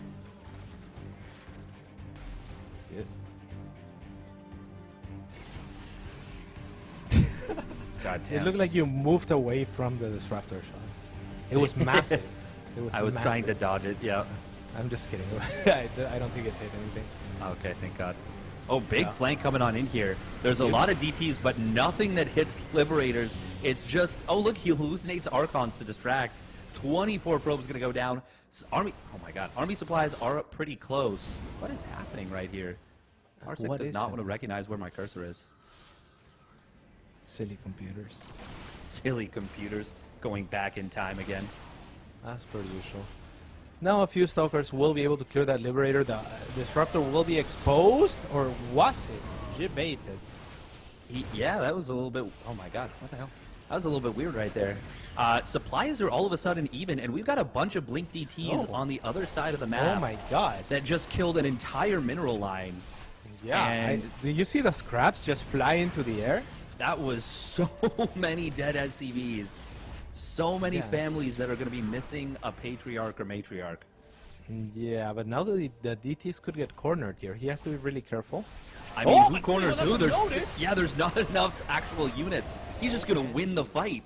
And that's the power of the Blink DTs. And now we've got an army supply lead for MaxPax. What just happened again? Pinch me. I have no idea what's going on. That was a 50 supply lead. It was looking like the game was over. There was no answer for the Liberators. But a couple of crazy moves here and there. A couple of overextensions. We were talking about Gumiho's ability to know how much he has and what he can do with it. A little bit of the opposite happening here, or maybe just MaxPax knowing even better than Gumiho in some of those situations. But he has managed to stabilize. This game is still going.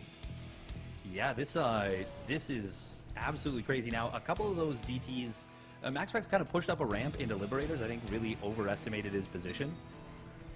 I don't know if I like him continuing to push right here. I like him posturing. I don't like him engaging. Oh, as I say that, a huge disruptor shot. That was massive. And with that, I mean, there's nothing left for Gumiho here. So Yeah, MaxPax that was the army. Yeah. What the hell was that? My God, that was nasty. I can't believe he's done this.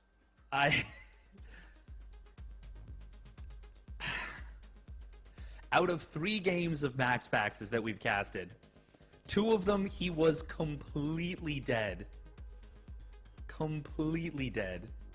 Yeah, and he won. That's insane. Actually absurd. Yeah. Gumiho has to not be feeling too good about that game for sure. he had it in the bag. And I'm with you. I think that I don't know that MaxPax felt like he needed to attack, but I like that he was posturing. Yeah. And then, you know, like because he was later to his third. So if he just backs away, he's behind economically, for sure. And he was honestly just looking for that one shot, and he found it, and then the game ended. So yeah, that was nuts. Yeah. Ooh. All right. Well, let's hope game 2 is as crazy as that one. Yeah. I mean, it's a lot to live up to, but fingers are crossed, toes are crossed. God, that. Sometimes I just feel so bad for like versus Protoss players, you know? Like anyone going up against Protoss. That's the end of the sentence? That's it. That's the whole statement. Yeah, I guess. I don't know. I like playing against Protoss a lot of the time. Not all the time. Not all the time. When those disruptors land, you don't feel good about it. For sure. I mean, disruptors can definitely feel ridiculous, but I don't know. I appreciate that there's such a volatile unit. Like, it's, you know, kind of high risk, or it's not really high risk. It's just high reward. But yeah, I don't know. I think disruptors are one of the more exciting units in the game. Oh, so they I like them. Yeah, yeah. I love that. They there's definitely counterplay. You know, there's counterplay. Like, you could just spread your army more type thing, or like split them into halves or something. You know. Yeah. Just simply don't get hit by the AOE. Yeah.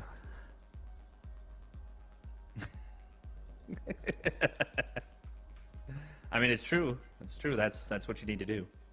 It is true. And spawning. This is for Sidestorm Gaming, but it is not true. It is MaxPax. Nice. And his opponent spawning down on the bottom left, representing Sidestorm Gaming as well. It's Gumiho. Gumiho. Is it Trumiho? No, it's Gumiho. Gas first. Ooh. Gas first. What's he going to be doing with this? What's the cheeky shenanigans he's got going? I don't know. Maybe, it's got to be a very fast factory. I wouldn't be surprised if he proxied it, right? Like, I'd love to see a proxy factory of this. Because I feel like if you drop it back at your main, it's still going to hit at the same time or less, or like later than a proxied factory with a later gas. Or do you think he just wants to Reaper and get a factory still a little bit faster? I don't know. Yeah, I'm not too sure. I'm interested. There's a lot of options that come with this, and I feel like most Terran players have stopped doing this gas first. And I think just the ability to have builds like this in your repertoire, almost regardless of what you do, as long as you do something cheeky with it, I think it's a good thing to do.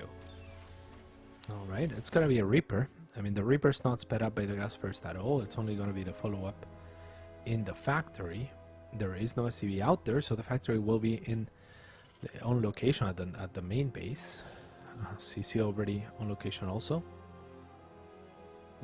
Yeah, this doesn't feel like this doesn't feel like it achieved much of anything so far, but could still get a very quick starport with it, maybe.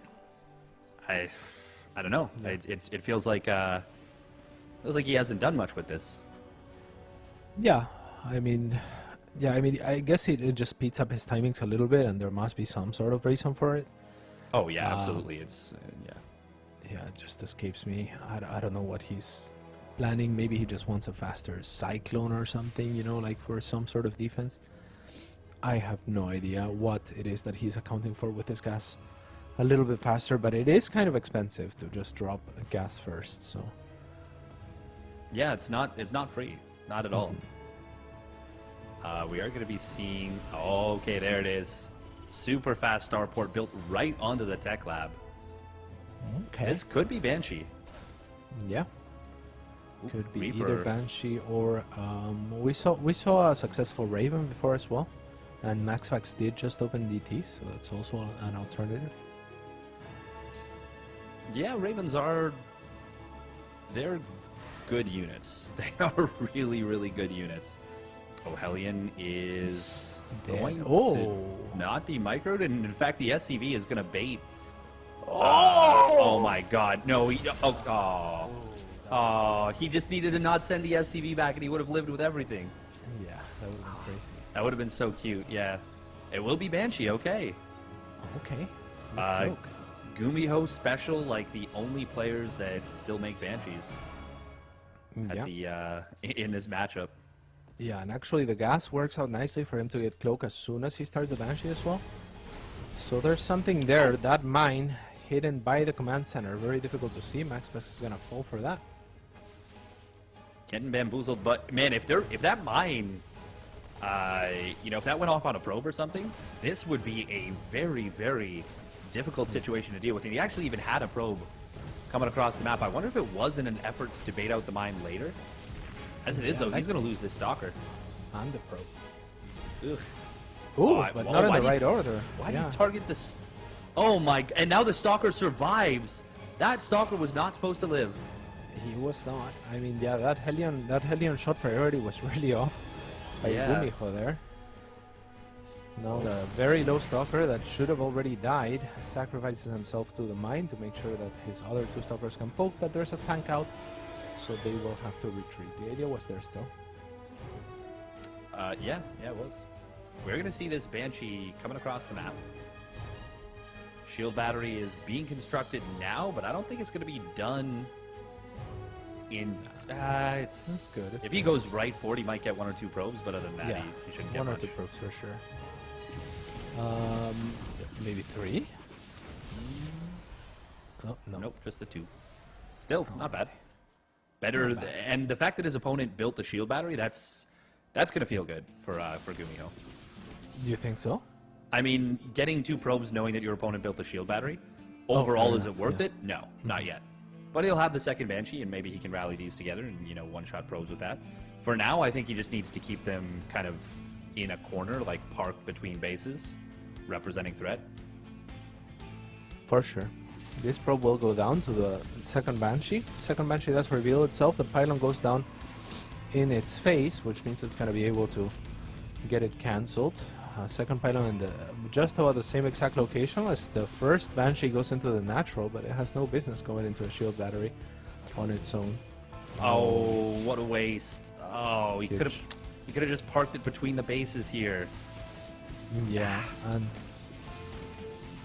I feel bad for this other Banshee as well. It's targeting the probes on the outskirts, thinking maybe I mean, that is his best shot at killing one because it's furthest away from the shield battery, but the shield battery is still good enough to cover all of the mineral line of max packs. Yeah, nicely placed there. Meanwhile, we do have a 4-Stalker hit squad coming in with a War Prism and Blink into the main base. Does he have... Looks like he has War Prism speed. No, they're just that fast. Okay. Nice. Was it just me, or did that, like... It felt like it was moving quicker than normal. Maybe I had to have just been, like, hallucinating. I have to imagine that it was just you, yeah. Considering the fact that the values don't change in game. I don't have some kind of hack going on that makes my brain change the game. Well, that probe is not going to change its life as it dies in the corner. And now the Banshee is left. It actually works through a shield battery eventually. That's actually interesting. Yeah, funny thing that I didn't notice before is that it actually, depending on where the angle of the probes are, the first shot relative to the second one when it connects, that determines whether it actually takes damage. Because there's a world where it doesn't take damage from a Banshee shot. Yeah, it happened a couple times already. Nice job right here from MaxPack's. Going to be able to pick off a couple of Marines. Oh, even getting away before that siege tank fires. Very, very nicely done. That was like 3 Marines picked off. Wait, so there's effectively like a delay between the shield battery pulsing towards the unit that it heals? No, it's how the shot animation goes for the Banshee. Because the Banshee shoots 2 missiles, right? But if one missile hits, and then enough time passes between the first missile hitting and the second one hitting, enough time for the shield battery to fully regenerate up its shields, it won't take any damage. That's very interesting. I've I've never heard of that. So yeah, I didn't know about it either. That's so confusing. Yeah. What I thought it was, just looking at this situation, was like it does a little bit more damage than the shield battery can heal, and then like it does a tiny bit of hull damage, and the next shot does a tiny more bit of hull damage because it's already weakened. Yeah, that's what it's supposed to do, but because it's split into 2 shots, there's a chance that it heals between the first and the second shot. That's crazy. Yeah, I never know that. I never knew that before. You learn something new every day. Hells Every day. Double Forge, by the way, behind this from Max Packs. This is something we don't see often. Zealot run by did, of course, get deflected here. So good job from Gumiho. Max Packs just looking for value. Would have been nice if he picked up these Zealots instead of just letting the Banshee, you know, fire Hailfire missiles at them. Yes, indeed. Dark Shrine available as well, and an on-site Blink DTs are on the menu. Yeah, he loves these Blink TTs. They're so good. The thing is, they're actually like effective fighting units too. Yeah, yeah. I love DTs in general. I like them better later, just because of the Planetary Fortress snipes. Yes. But yeah, I mean, why you can still get value out of them earlier, right? And then transition them into the later game where they are most useful against those Planetary Fortress snipes. Now this is a weird angle. I don't like it either. This is a very nice setup from Gumiho. A deep tank line, no matter which angle you take to try to engage it. And Looks like that Banshee did get cleaned up. Satch. But yeah, you cannot attack into this as Max Packs right here. This is so many. This is actually 7 tanks. Now we might actually find the army moving away. Oh god. Oh my. That's was massive. Almost like, and he saw this army too. If he'd been paying attention with that Disruptor's rally, he could have killed like 30 supply. Yeah, the Observer does spot those medevacs loading up, and the Zealot will spot them further, which might be a blessing in disguise for Gumiho, because he doesn't know about the Observer, but he knows that the Zealot saw him. It's good for both players, to be honest, because it means that Max Packs doesn't have to give away the Observer position, but also Gumiho doesn't just lose the medevacs potentially. Ooh, Force Fields will come down to try and save the Colossus. A little bit of a flank. That one Colossus barely finally goes down, but that was a really expensive engagement for Gumiho. I guess it was expensive for both players, but I feel like that one was better for Max Packs overall. Yeah, I think so as well. It's yeah. It's good for both players. It's not. I have never heard that before. Yeah. Like, it's gotta be better for one of them, right? Yeah, you'd hope so. This is a zero-sum game. No one's gonna win. I mean, if it's a draw, you could say that you were right all along about that one. Oh! Good shot. Ooh, another one. That's another decent shot. Couple Marauders right there. Yeah. The tanks are still in a good position, but is there enough tanks even? Oh my god. This is scrappy. Where did Gumiho's supply go again? What happened? Idea. Was there a Disruptor shot we missed? It must have been. There's nothing else it could have been. Like, he just, or the Blink DTs just jumped on top of the entire army and killed it. Yeah, actually, he's gonna kill his planetary now as well. Yeah, Blink DTs, man. If you don't see them, they will crush your. Okay, we gotta go back, right? We gotta look back. We gotta look back and see. There's no way it was just. It was just the army that he lost, right? At the top. No way, right? He lost more stuff for sure. I think it must have been. And that is this army on the right. Army. Yeah, yeah, it gets blinked. Oh yeah. Huh? Oh yeah. Oh yeah. Oh, and he thinks he kills it because there's just charge lots, and he doesn't scan, and the DTs kill everything. Okay, well that's where the supply went.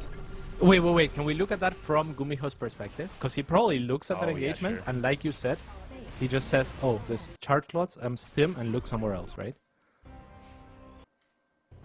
That's a good call right there. Let's see. All right, so here picks off an observer. That's nice, cool. Okay, time to land my base. Yeah, I dealt with the one DT that was here. I don't have to worry about anything else. Yeah, let me stim, but for some reason. Oh, there's a DT. Okay, just the one. Okay, yeah, I found it. Yep, haha. Silly Max Packs, you're not gonna get me with DTs. No. Splits the army. Split my army. He'll see a few zealots. Okay, like he has to focus on that. Looks off. Zealots, no worries. Yeah, Stims. Looks Ah, off. that's Yeah, what it was. Sag. That's 100% what it was. And now the army's gone. Oh man. And now he looks back and he's like, wait a minute. Invisible Men Productions, is that you? Yeah. Oh my god, that's brutal. All right, well that is insightful. And we are headed into the grand finals now. Hells yeah. I believe this was gonna be a best of 5. Yes, yes it will. Yep. It is going to be Patty Mac versus Max Pax. Damn. For a PvP. Max Pax, very Patty Mac, interesting. give a dog a bone. Yeah. Give a dog a bone? I don't get it. Oh, it's Knick Knack Patty Mac. Wait, Knick Knack Patty Whack. Give a dog a bone. I wasn't raised in North America. Fair enough. It's like a nursery rhyme. Is that really? I think that's right.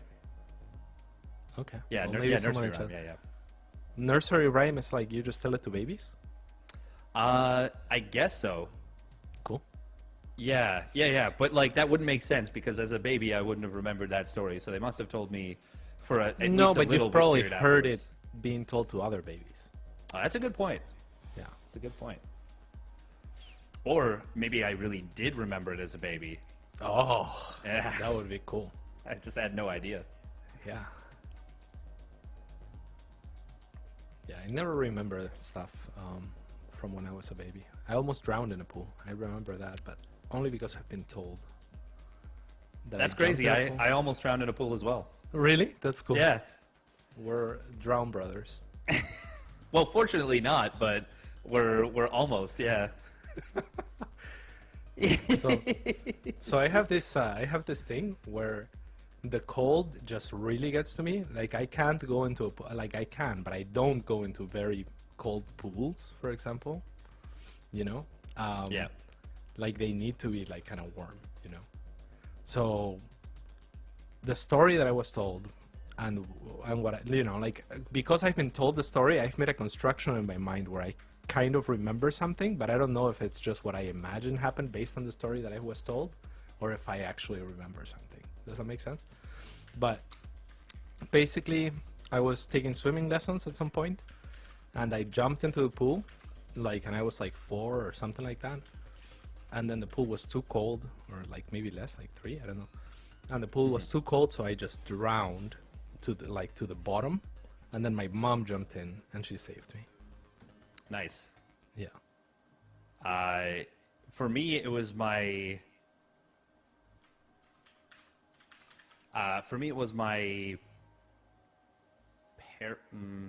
Parents' like family friend.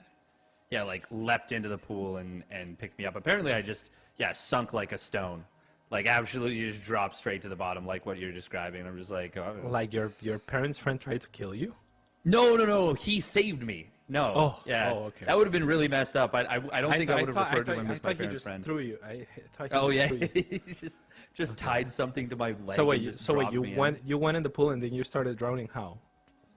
I think I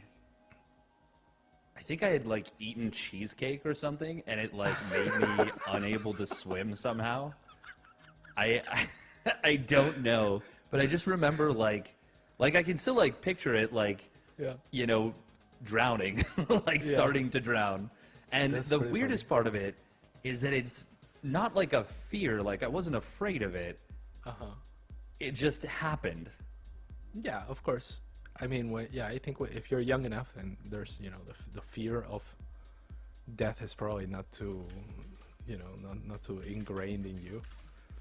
Maybe it's just a natural process. But yeah, True also drowned almost in a pool when he visited the root house in Antioch.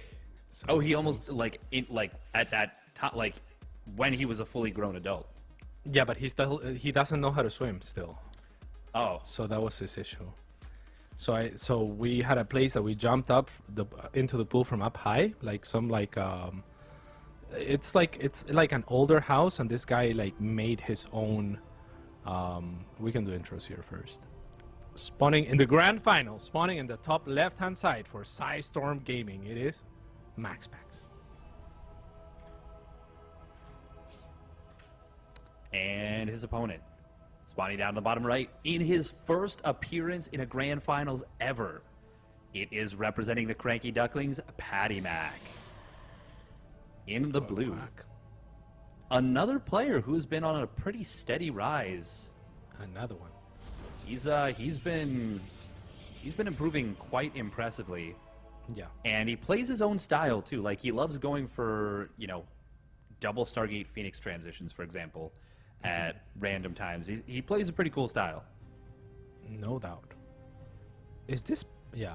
So, anyway, good luck, have funds thrown out. Both players are going to be going for the low ground expanse by the looks of it. Probably going to see some blocks from the scouting probe on the side of MaxPax, whereas Patty Mac doesn't have that luxury. So, Patty Mac will probably make a Zealot to try and get rid of this pylon, etc. So, there's this water slide that the guy at the house made, right? And it's kind of like a really crappy water slide that he basically put together with but it provided us with, we never used the water slide, but we used it as a platform to jump from, because it's I don't know, 10 meters high or something, Okay. And it's a deep pool, so we would always jump from there. And then True was like, oh, nice. And I was like, oh, you should jump. And True was like, oh, no. I was like, why not? He's like, can't swim. I was like, okay, can't swim, Yeah, and then later, everyone joins at the pool. Everyone's messing around, just jumping from the platform. And then someone else, I don't know who it was, and they're like, hey, True, you should jump. He's like, jump? and I'm like, yeah, jump. He's like, jump? And everyone's like, yeah, do it. He's like, okay. So he went up to 10 meters high, and then he jumped into the pool. Oh my God. And then you could visibly see that he didn't know how to swim. So I reached in and grabbed his hand and pulled him out. He probably appreciated that. I mean, he is just nuts. He jumped into a pool without knowing how to swim. I assumed by the time he jumped that he was lying previously and he knew how to swim, Yeah, he was just having a giggle, but no, he in fact did not know how to swim. Yeah, True is actually crazy. Yeah, That's if you watch incredible. him play, that is what he's like in real life as well. True. Yeah, well, that's not even on purpose. He is a wild card. Speaking of wild cards, we got a proxy Void Ray coming on down, shield battery rush, and this is going to be tough to hold for MaxPax, but he will have, of course, the battery overcharge advantage. It's going to be quite huge, and he's going to be able to go after these shield batteries very early on. Yeah, Prismatic to be honest, alignment this doesn't work. I don't see this working for Patty Mac, ever. Yeah, not against a player of MaxPax's caliber who's so insanely good in the early So you game remember, defense. reference to what you were talking about earlier, but this is basically how I won against Mana. Is because I was doing what MaxPax is doing very early into the beta. I wasn't copying MaxPax, but rather I just decided that this was the way to do it. Once the Void Rays got changed, I thought, okay, you can probably just one gate expand and hold anything with Void Ray. And then apparently Mana had been practicing with MaxPax, and he had decided that what Patty Mac is doing just about is the way to deal with it. And I just held that twice, and that's how I won. So it wasn't it wasn't a very impressive victory, but I know firsthand that this does not work. I disagree. It's not an easy hold. You got to be pretty precise with everything. Now, obviously, it depends on your opponent's execution, but prismatic alignment going to get popped on both sides. But the shield batteries of MaxPax make themselves known, and yeah, it's going to be a very, very one-sided fight right there. And that's going to be GG. Yeah, I mean, there's more shield batteries, and you have shield battery overcharge. It's just It's too much. Yeah, because it's not like you get a big Void Ray advantage or Void Rays much earlier or anything like that. So I just don't think it's a good approach to dealing with this. But maybe if there was somewhat of a surprise element, right? Maybe Patty Mac could have made something happen. Yeah, the thing is, MaxPax is so good with his scouting and knowing what he needs to scout that he's just not going to be susceptible to this. There's one player in recent history who actually has a winning record versus MaxPax in PvP, and it's Hellraiser. Oh, really? Wow. Yes, the most unexpected player. But Hellraiser has the mind games. He understands how to go against MaxPax, and because he himself really knows how to play that like lockdown heavy turtle, like almost Protoss mech in PvP with like Void Ray Disruptor. The understanding of that is very similar to how MaxPax defends early game. So he's like, oh, okay, I know what I need to do. And he just does it, and he's really, really good at it. Yeah, Hellraiser's a really cool player. Another player that has been around a long time, but he's actually still improving. It feels like he's actually still getting better. He's relatively young as well, so. Oh, is he? I always think of him as like an older player because he's been around so long, but it makes sense that he's quite a bit younger. We are going to see an Oracle get into the main base. All MaxPax needed to do, though, was pull the probes in a somewhat timely fashion, and he's even going to get the Oracle. Oh, they're speedy. Oh, it's getting away. So that's nice. But, I mean, this game's over. It's a 20s probe lead. We got Phoenixes. We do have that Protoss mech coming on in. I kind of just hope that this game doesn't go for another, 7 minutes. Unless, of course, it somehow equalizes. If it does, then we're cooking. Like, I'm down with that. I'm down with a somehow surprise comeback, but I really don't see the way. Yeah. Yeah, I think most players would have just GG'd, especially because it's a best of 5, you know? It's like... Yeah, all you're doing is kind of creating a negative mentality for yourself. Or maybe he feels like it's really late in Europe, just drag this out, like there could be just, That's actually not a bad idea, because it is, in fact, quite late in Europe. It's 4:30 a.m. where MaxPax is. Now, you could argue that's a little bit BM, but whatever, you're playing with the tools you've got. And no one can verify that it's BM, you know? Yeah, exactly, right? You're just like, no, I've played this before. I've come back once or twice, blah, blah, blah. And in fairness, MaxPax did just come back from, similar deficits twice. Maybe not this bad, but, they were pretty rough. Not this bad. No, it was this bad in the PvC. Actually, no, you're right. It was this bad. Yeah. But the thing is, Patty Mac can't accidentally make Hydra. MaxPax can't accidentally make Hydras. That's true. That's a very good point. Yeah. How old do you think Hellraiser is, by the way? Because I just put it up on Wikipedia. 24? Oh, he's 23. Oh, okay. That's relatively young, right? You would say, for a StarCraft Pro? I mean, it's relatively young for a human. For a StarCraft Pro, sure. I mean, isn't that grizzled veteran? 23? I mean, it's not super old, but it's I don't think it's young anymore. Oh God, did the thing. Definitely not young, but yeah, definitely not. If he was younger than this, he would have had to start playing at 7 or something. I mean, that's Ebo right there, right? He's this kid that's superhuman grandmaster at 11 years old. He's potentially the future. Will intercept this Oracle. Cyril's got to be... Yeah, Cyril's also 23, I guess. I was going to say Cyril's 23, yeah. And think about it, he's been on top of the world for 4 years now. Yeah. It's so unfair to the players that are just, normally superstars. They're just the top 0.01%. To be like, oh man, well you're not as good as Cyril, so you're just you're the normal part of incredibly good at this game. Yeah. Adidak's really trying to win this one, but he just has no chance. Yeah, just 0% chance. 1%. No, less. Less than 1%. I would say less than 1%. Yeah, I would say 0.4. Honestly, that might even be high. 0.1, right? That might even be high. It's especially with +1 air weapons, this number of immortals, Because I'm pretty sure MaxPax can just attack right now and win, and if he loses this army, he still wins. Okay. Pretty much, yeah. It wouldn't be a guaranteed loss if he had lost in that scenario. Yeah, because he would have killed some units for sure. In the worst case scenario, he kills almost everything. Yes. But yeah, that's going to be game number 1. I mean, it was decided pretty early on, dragged on a little bit more. And 2,000 atmospheres. Max packs with a very quick host, actually.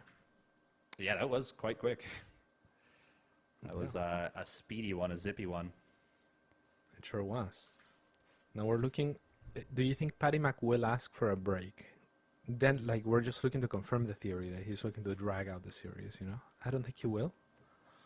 Oh, does he pick Terran to force a remake? Nah, he wouldn't. That would be quite something. That would be quite something. 2,000 atmospheres, PvP. No ramp on this map, so we know Maxpax is very likely still to drop a pylon on the low ground and go for the expansion, but we don't know that Patty Mac is willing to do that. We might see Patty Mac try and just blindly all in again, because we did see him with no scout still go straight for the proxy Stargate. Like, people are blind countering Max Packs and still not being able to break him. Like, and in many closest cases, it doesn't look even close, you know? Like, yeah, super interesting. Yeah. Again, I was playing a lot of Protoss when I guess the Void Ray got changed, when that patch came through. And so I was doing basically a very similar thing to what MaxPax does for the opening. And what I struggled the most against was just like 3 or 4 gateways and just go with, like, you know, with a bunch of stalkers. Yeah.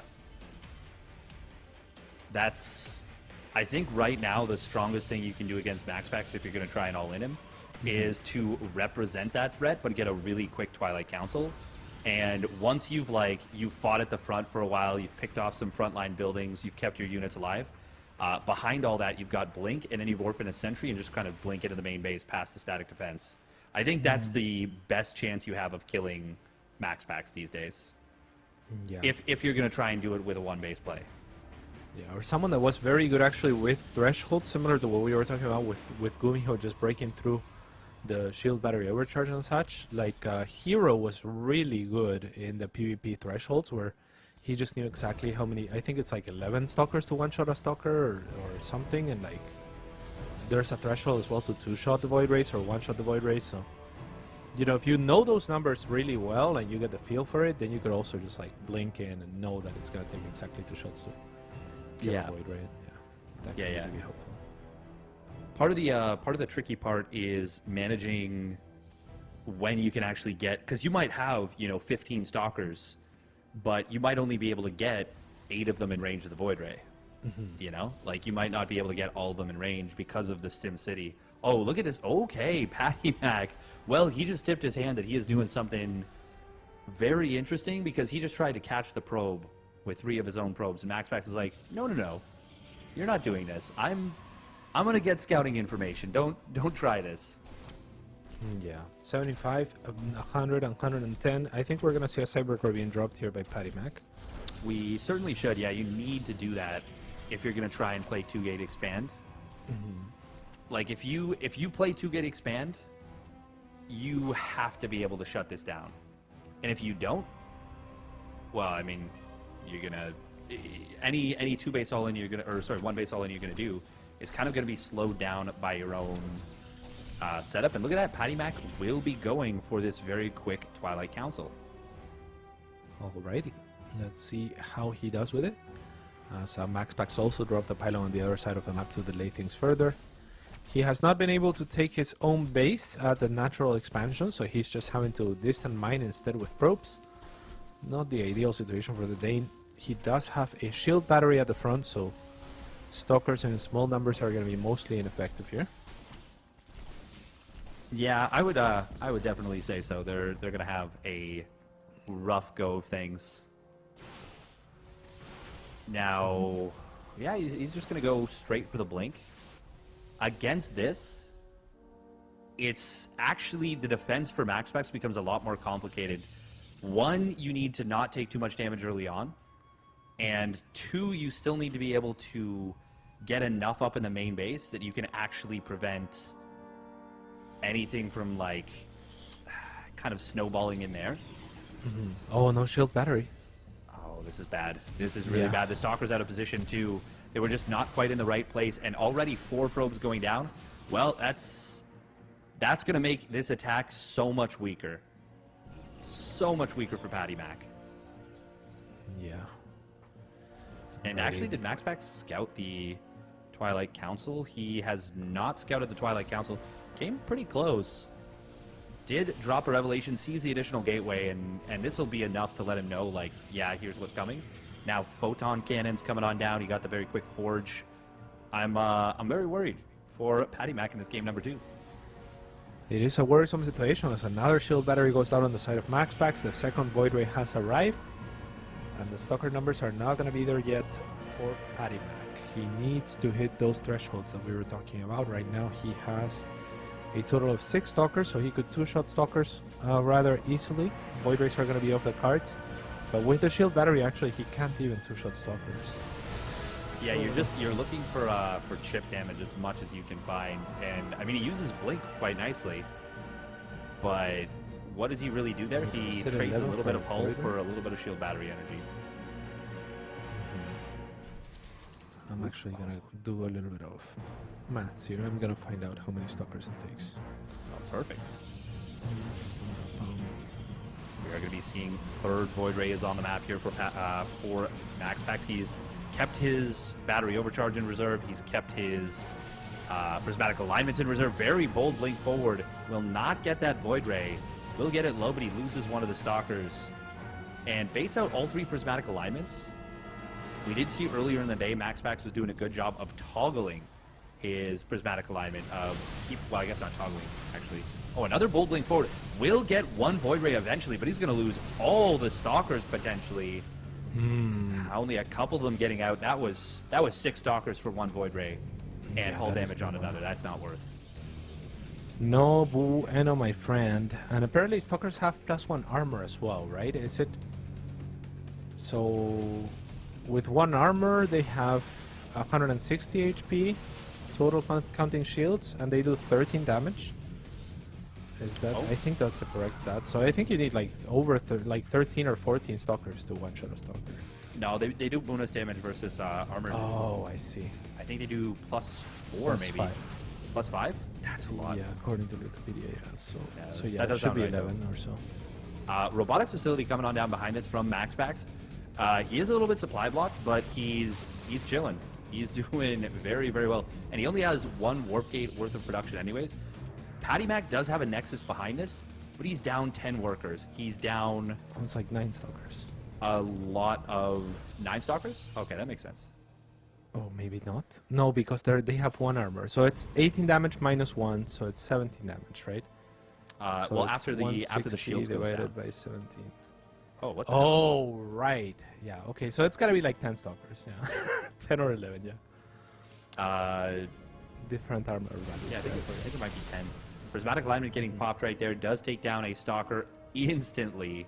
And this is not as bad as game number 1 in terms of leads for MaxPax over Patty Mac, but it is a pretty rough situation. This is a very bold blink forward. Will actually find 2 of the Void Rays, but even that trade that's 4 was Stalkers not great. Yeah, did he lose 4 Stalkers for that? Yeah. Yeah, that already makes I it. was looking at the number to see if he could one-shot Stalkers. Oof. Yeah. That already makes it worse for Patty Mac, technically. Yeah. Oh, very bold blink forward. Yeah, very bold blink forward should be his middle name at this point. But it's not gonna pay off. Oh, pays off actually towards the end. A little bit of a Stalker, yeah. Mistake from MaxPax, but MaxPax is just like, okay, I think you're dead. And he's going to go across the map. Patty Mac's trying to take a 3rd Nexus behind this. Recall will come on down, which is cute and good. But it's mostly cute, because I don't think he can survive. Yeah, unfortunately not. I mean, that's a lot of Void Ray. That's, attacks his Nexus. Usually your units start rebelling as well. Rebelling? What's the word? Rebelling? Rebelling. Rebelling against you, when you're doing really... when it's not happening. When they know it's not happening, they attack your own stuff. But yeah, this one's done. I mean, the prismatic alignment's gonna maybe wear out, and then Patty Mac stands somewhat of a chance. Patty Mac's somehow very boldly stepping forward. Yeah, not necessarily the best move. he's microing his stalkers quite nicely, but he's Yeah. down 20 army supply, and MaxPax is going to be able to overwhelm once again. He sure do. And this is going to be a crap ton of dead probes, a wiped out natural, and I think we can safely say a GG in favor of MaxPax. Yeah, I don't know if you can safely say that. At least, I think the game's over. No, I think the game's over 100%. The game's got to be over, right? Like the main as well. What happened in the main? Something bad happened. That oracle happened. So aftermath is 20 workers to 46. I'm with you. The game is effectively just about over, right? Like there's no way, right? But the Zealot Warpin did actually, like, he got that quick charge. Didn't really talk about that, but that quick charge was actually very, very beneficial and allowed him to clean up the attack. And he is on 3 Nexi. True. But yeah, he's down 20 workers, and MaxPax also going to be on 3 Nexi very shortly. I mean, it's closer than it was in Game 1, but this is still, like, barely. Okay. Like, barely closer. Because the other thing is there's no real tech outside of the Blink for Patty Mac. Like, there's not a Robo. A Templar Archives is just, I guess, gone down, so it's halfway done or so. But he's in Game 1, he didn't even have Blink, so... True. Yeah, like, he was even more dead. Yeah. This is like a, maybe a 3 or 4, maybe 5% win ratio. You actually, no, think so? That seems so high, actually, as soon as I looked at the supplies so again. High, yeah. And especially, you got to take into account the players, too. Against MaxPax, I think if it it was drops below inverted, 1% again. Yeah, I think so as well. If it was inverted, then I would give MaxPax somewhat of a chance, so maybe Yeah. Maybe we should give Patty Mac a little bit more credit. He is in the finals after all, but it's just difficult to imagine that he's gonna go Super Saiyan here, as 2 more adepts on the side of MaxPax are just gonna wreak havoc in the main base of Patty Mac. 7 probes. Oh, does he get that last one? No, 6 probes. Jesus. 6 probes is still a lot of damage. It sure is. And +1 air weapons, God, Void Rays benefit so much from air upgrades. Like, they are just, they attack so fast. Yeah, I actually don't know the rate of attack of the Void Ray, because it's just like, I just see the beam. Yeah, I think it's 0.4. Oh my god. crazy Oh my fast. god, he's... Talk about, like, aggravating, you know? It's a very sad situation. I do like Zealots here, though. Like, Yeah. you know, like if you go for a very different army composition than your opponent, and it happens to be Zealots, they're kind of like the opposite of Hydras. You know, they're just really good. You don't have to micro them too much. Yeah. And the problem is going to be the Void Rays, but I do like the idea of the Archons. If there was another couple of Archons here, This I'd would be a start scary believing. attack, Yeah. The problem is no anti-air. Yes. Eventually, these Void Rays kill everything. Now, we will see the Zealots. It's going to take a long time to kill them. They do not die quickly to Void Rays. Oh, but the Warpin at the natural from MaxPax going to catch all the Zealots, and finally, GG will get called. I will say, that was a solid little showing. Yeah. I also want to know how that Zealot slipped in, because nothing changed on the wall of MaxPax, but one Zealot managed to go through, but the rest couldn't. You know, the rest were just like kind of slamming their heads against that wall of MaxPax, but the one Zealot pushed on through. How do you explain that? Yeah, how do you explain that? I don't know. Tide goes in, tide comes out. Tide comes in, tide goes out, yeah. Because the Zealots were warping in as well, right? Like, I think Fear Dragon did a video once on how, like, the unit size actually changes when the Adepts are shooting or something. But, Oh, yeah, yeah. yeah, but while the Zealots are actually warping in, the unit size should not change, and yet only one Zealot slipped on through. Yeah, I'm not sure if maybe you can push units through. Like, sometimes Yeah. people Zerglings try can, like, to do that. Yeah, bulldog Zerglings. through, yeah. Yeah. But, yeah, not common with Zealots. Patty needs a 30-minute break, someone said in the chat. Patty needs a 30-minute break. I mean, that's the way. If you really want to go for the win. But Patty Mac is ready. He's too honorable to tire his opponent by by murky means. And so instead he's gonna go, and he says good luck, have fun with an exclamation mark. He is ready to go. He picks Terran! This is the trick that I was talking about. Now there has to be a remake. Time wasted. Point Patty Mac. Space This is- created. Space created. Time wasted, space Riri created. was not ready. Oh, steadfast. I don't want to say I called it. Yeah, I mean, that's a pretty amazing thing to call. Like, that's actually incredible. So I think we need to throw to a break to add delay. No, what? Is that...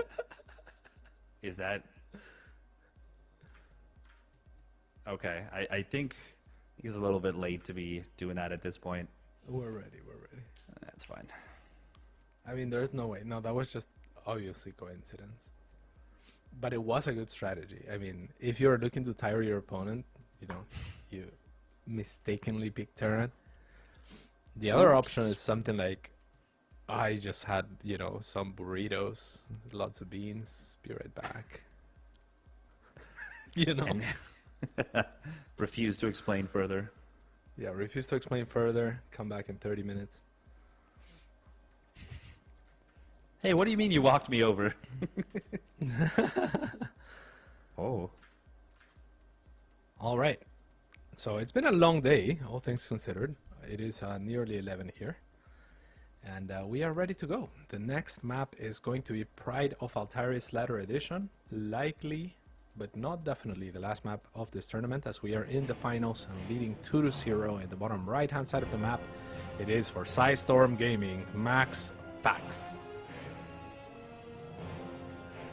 And his opponent, spawning up at the top left, representing the Cranky Ducklings, it is Patty Mac. Knick-knack, give him a bone. Knick-knack, give him a bone, give him a bone. I think it's knick-knack, patty-whack, give a dog a bone is like the actual nursery rhyme. That actually sounds very Canadian. Like, I don't think people in the US would ever be okay with saying that. Fair enough, yeah, that's... I mean, I don't know that Canadians were okay with saying it, but I guess we did. I mean, you heard it in Canada, for sure. Yeah, there is absolutely no way I didn't hear it in Canada. I spent pretty much my entire childhood Oh, okay. in the country that I was born in, yeah. The chat is saying that it's American as well. It's from the US too. Oh, true. Mm-hmm. Oh, All right. man, stop doing that. I keep losing the, like, where the cursor is on the actual screen. Mm-hmm. It's tricky. Yeah. And then every time I rejoin, it, like, jumps to the left corner. So sorry about that, guys. Also in the UK they say that. That's crazy to me. Really? Yeah. Can you say it with an English accent so I can picture it? Let me... Okay, I gotta think about this one, because it's like... Mm-hmm. Trying to think of, like, what English accent to go for, too. Oh wow, you have multiple? Well, there's a bunch of them, yeah. There's, like, proper, and there's... by the way, we're seeing... I think we're going to see the proxy void rate out of Max Packs this time. I think he's going to show us how it's done. Oh wow. Like, he's frustrated and annoyed. He's like, I'm going to kill you. Like, you pick Terran? Nah, you're dying now. Nah. No Terran picking here. I see right through you.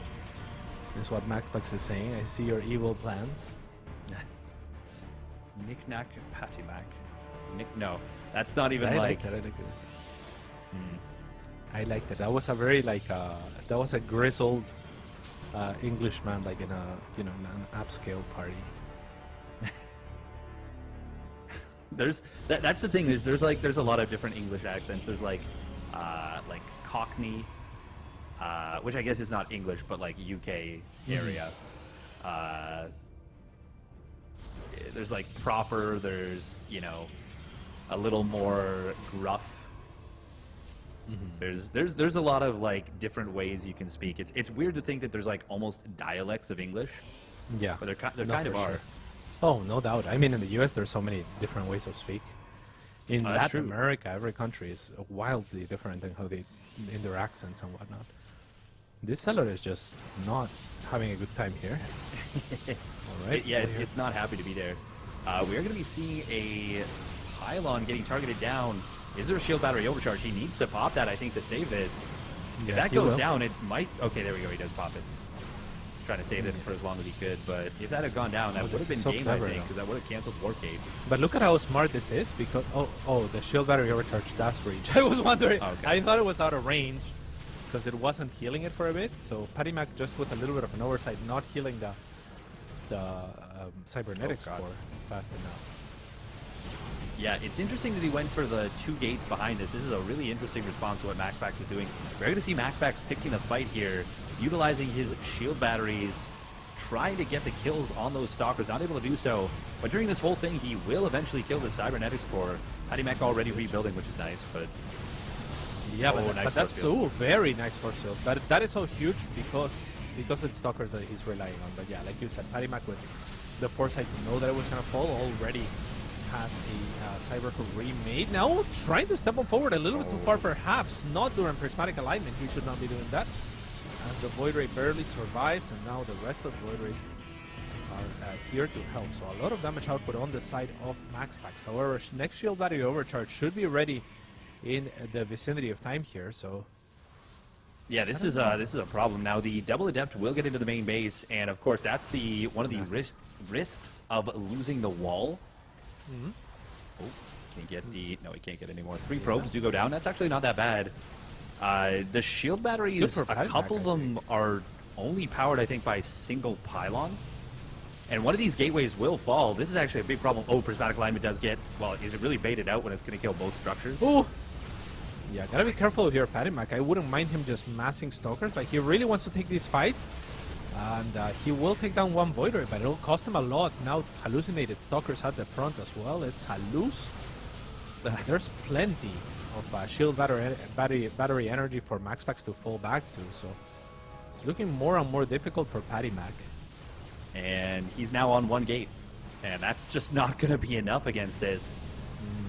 I think this is over. I think Patty Mac's broken him again. Wow. He's just so good in the early game of this matchup. It's insane how good he is. Crazy. Yeah, so my English accent is actually so bad that no English person like recognizes it.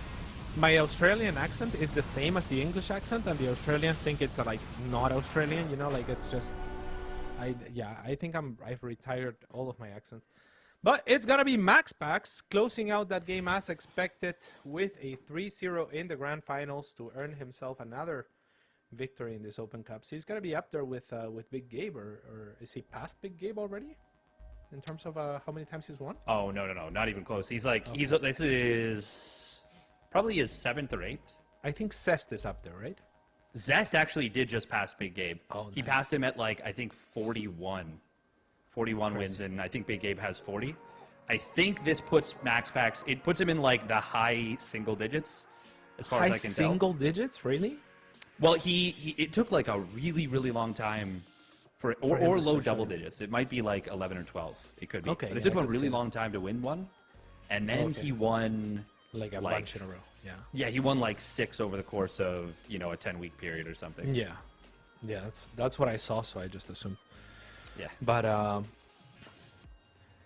yeah, that's gonna do it for us, I guess. Right? Like that was a great day of games. I am pretty tired and my brain is scrambled, but we had a lot of fun discussions, Dave. It's been a wonderful time with you. Thank you everyone for sticking with us through the technical difficulties earlier, and I hope that you guys enjoyed this chill cast brought to you by Norton Gaming. So also big shout out to them for supporting the scene, Starcraft, and yeah, I think if our producer has anything else that they would like mentioned, that would be the perfect time.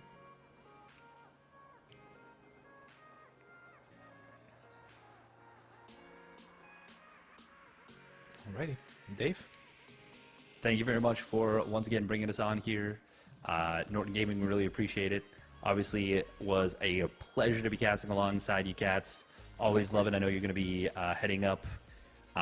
It's on your own stream, right? For Yeah. I Am Katowice. So, yeah, you can check that out on Wednesday, Thursday, Friday morning. Same thing for myself. I'm sure that there'll be more Norton Gaming stuff. I'm saying that with absolutely no idea whether that's true or not, but I'm sure that there will be some more stuff. Love it. So yeah, catch Dave and Biomolf on ESL_B, or I will be casting with Petit Drogo on my own stream. That's twitch.tv/rootcats for IEM Katowice, starting in just 2 days, right? That's freaking crazy. So yeah, thank you very much, guys. We are signing off, and we'll see you next time.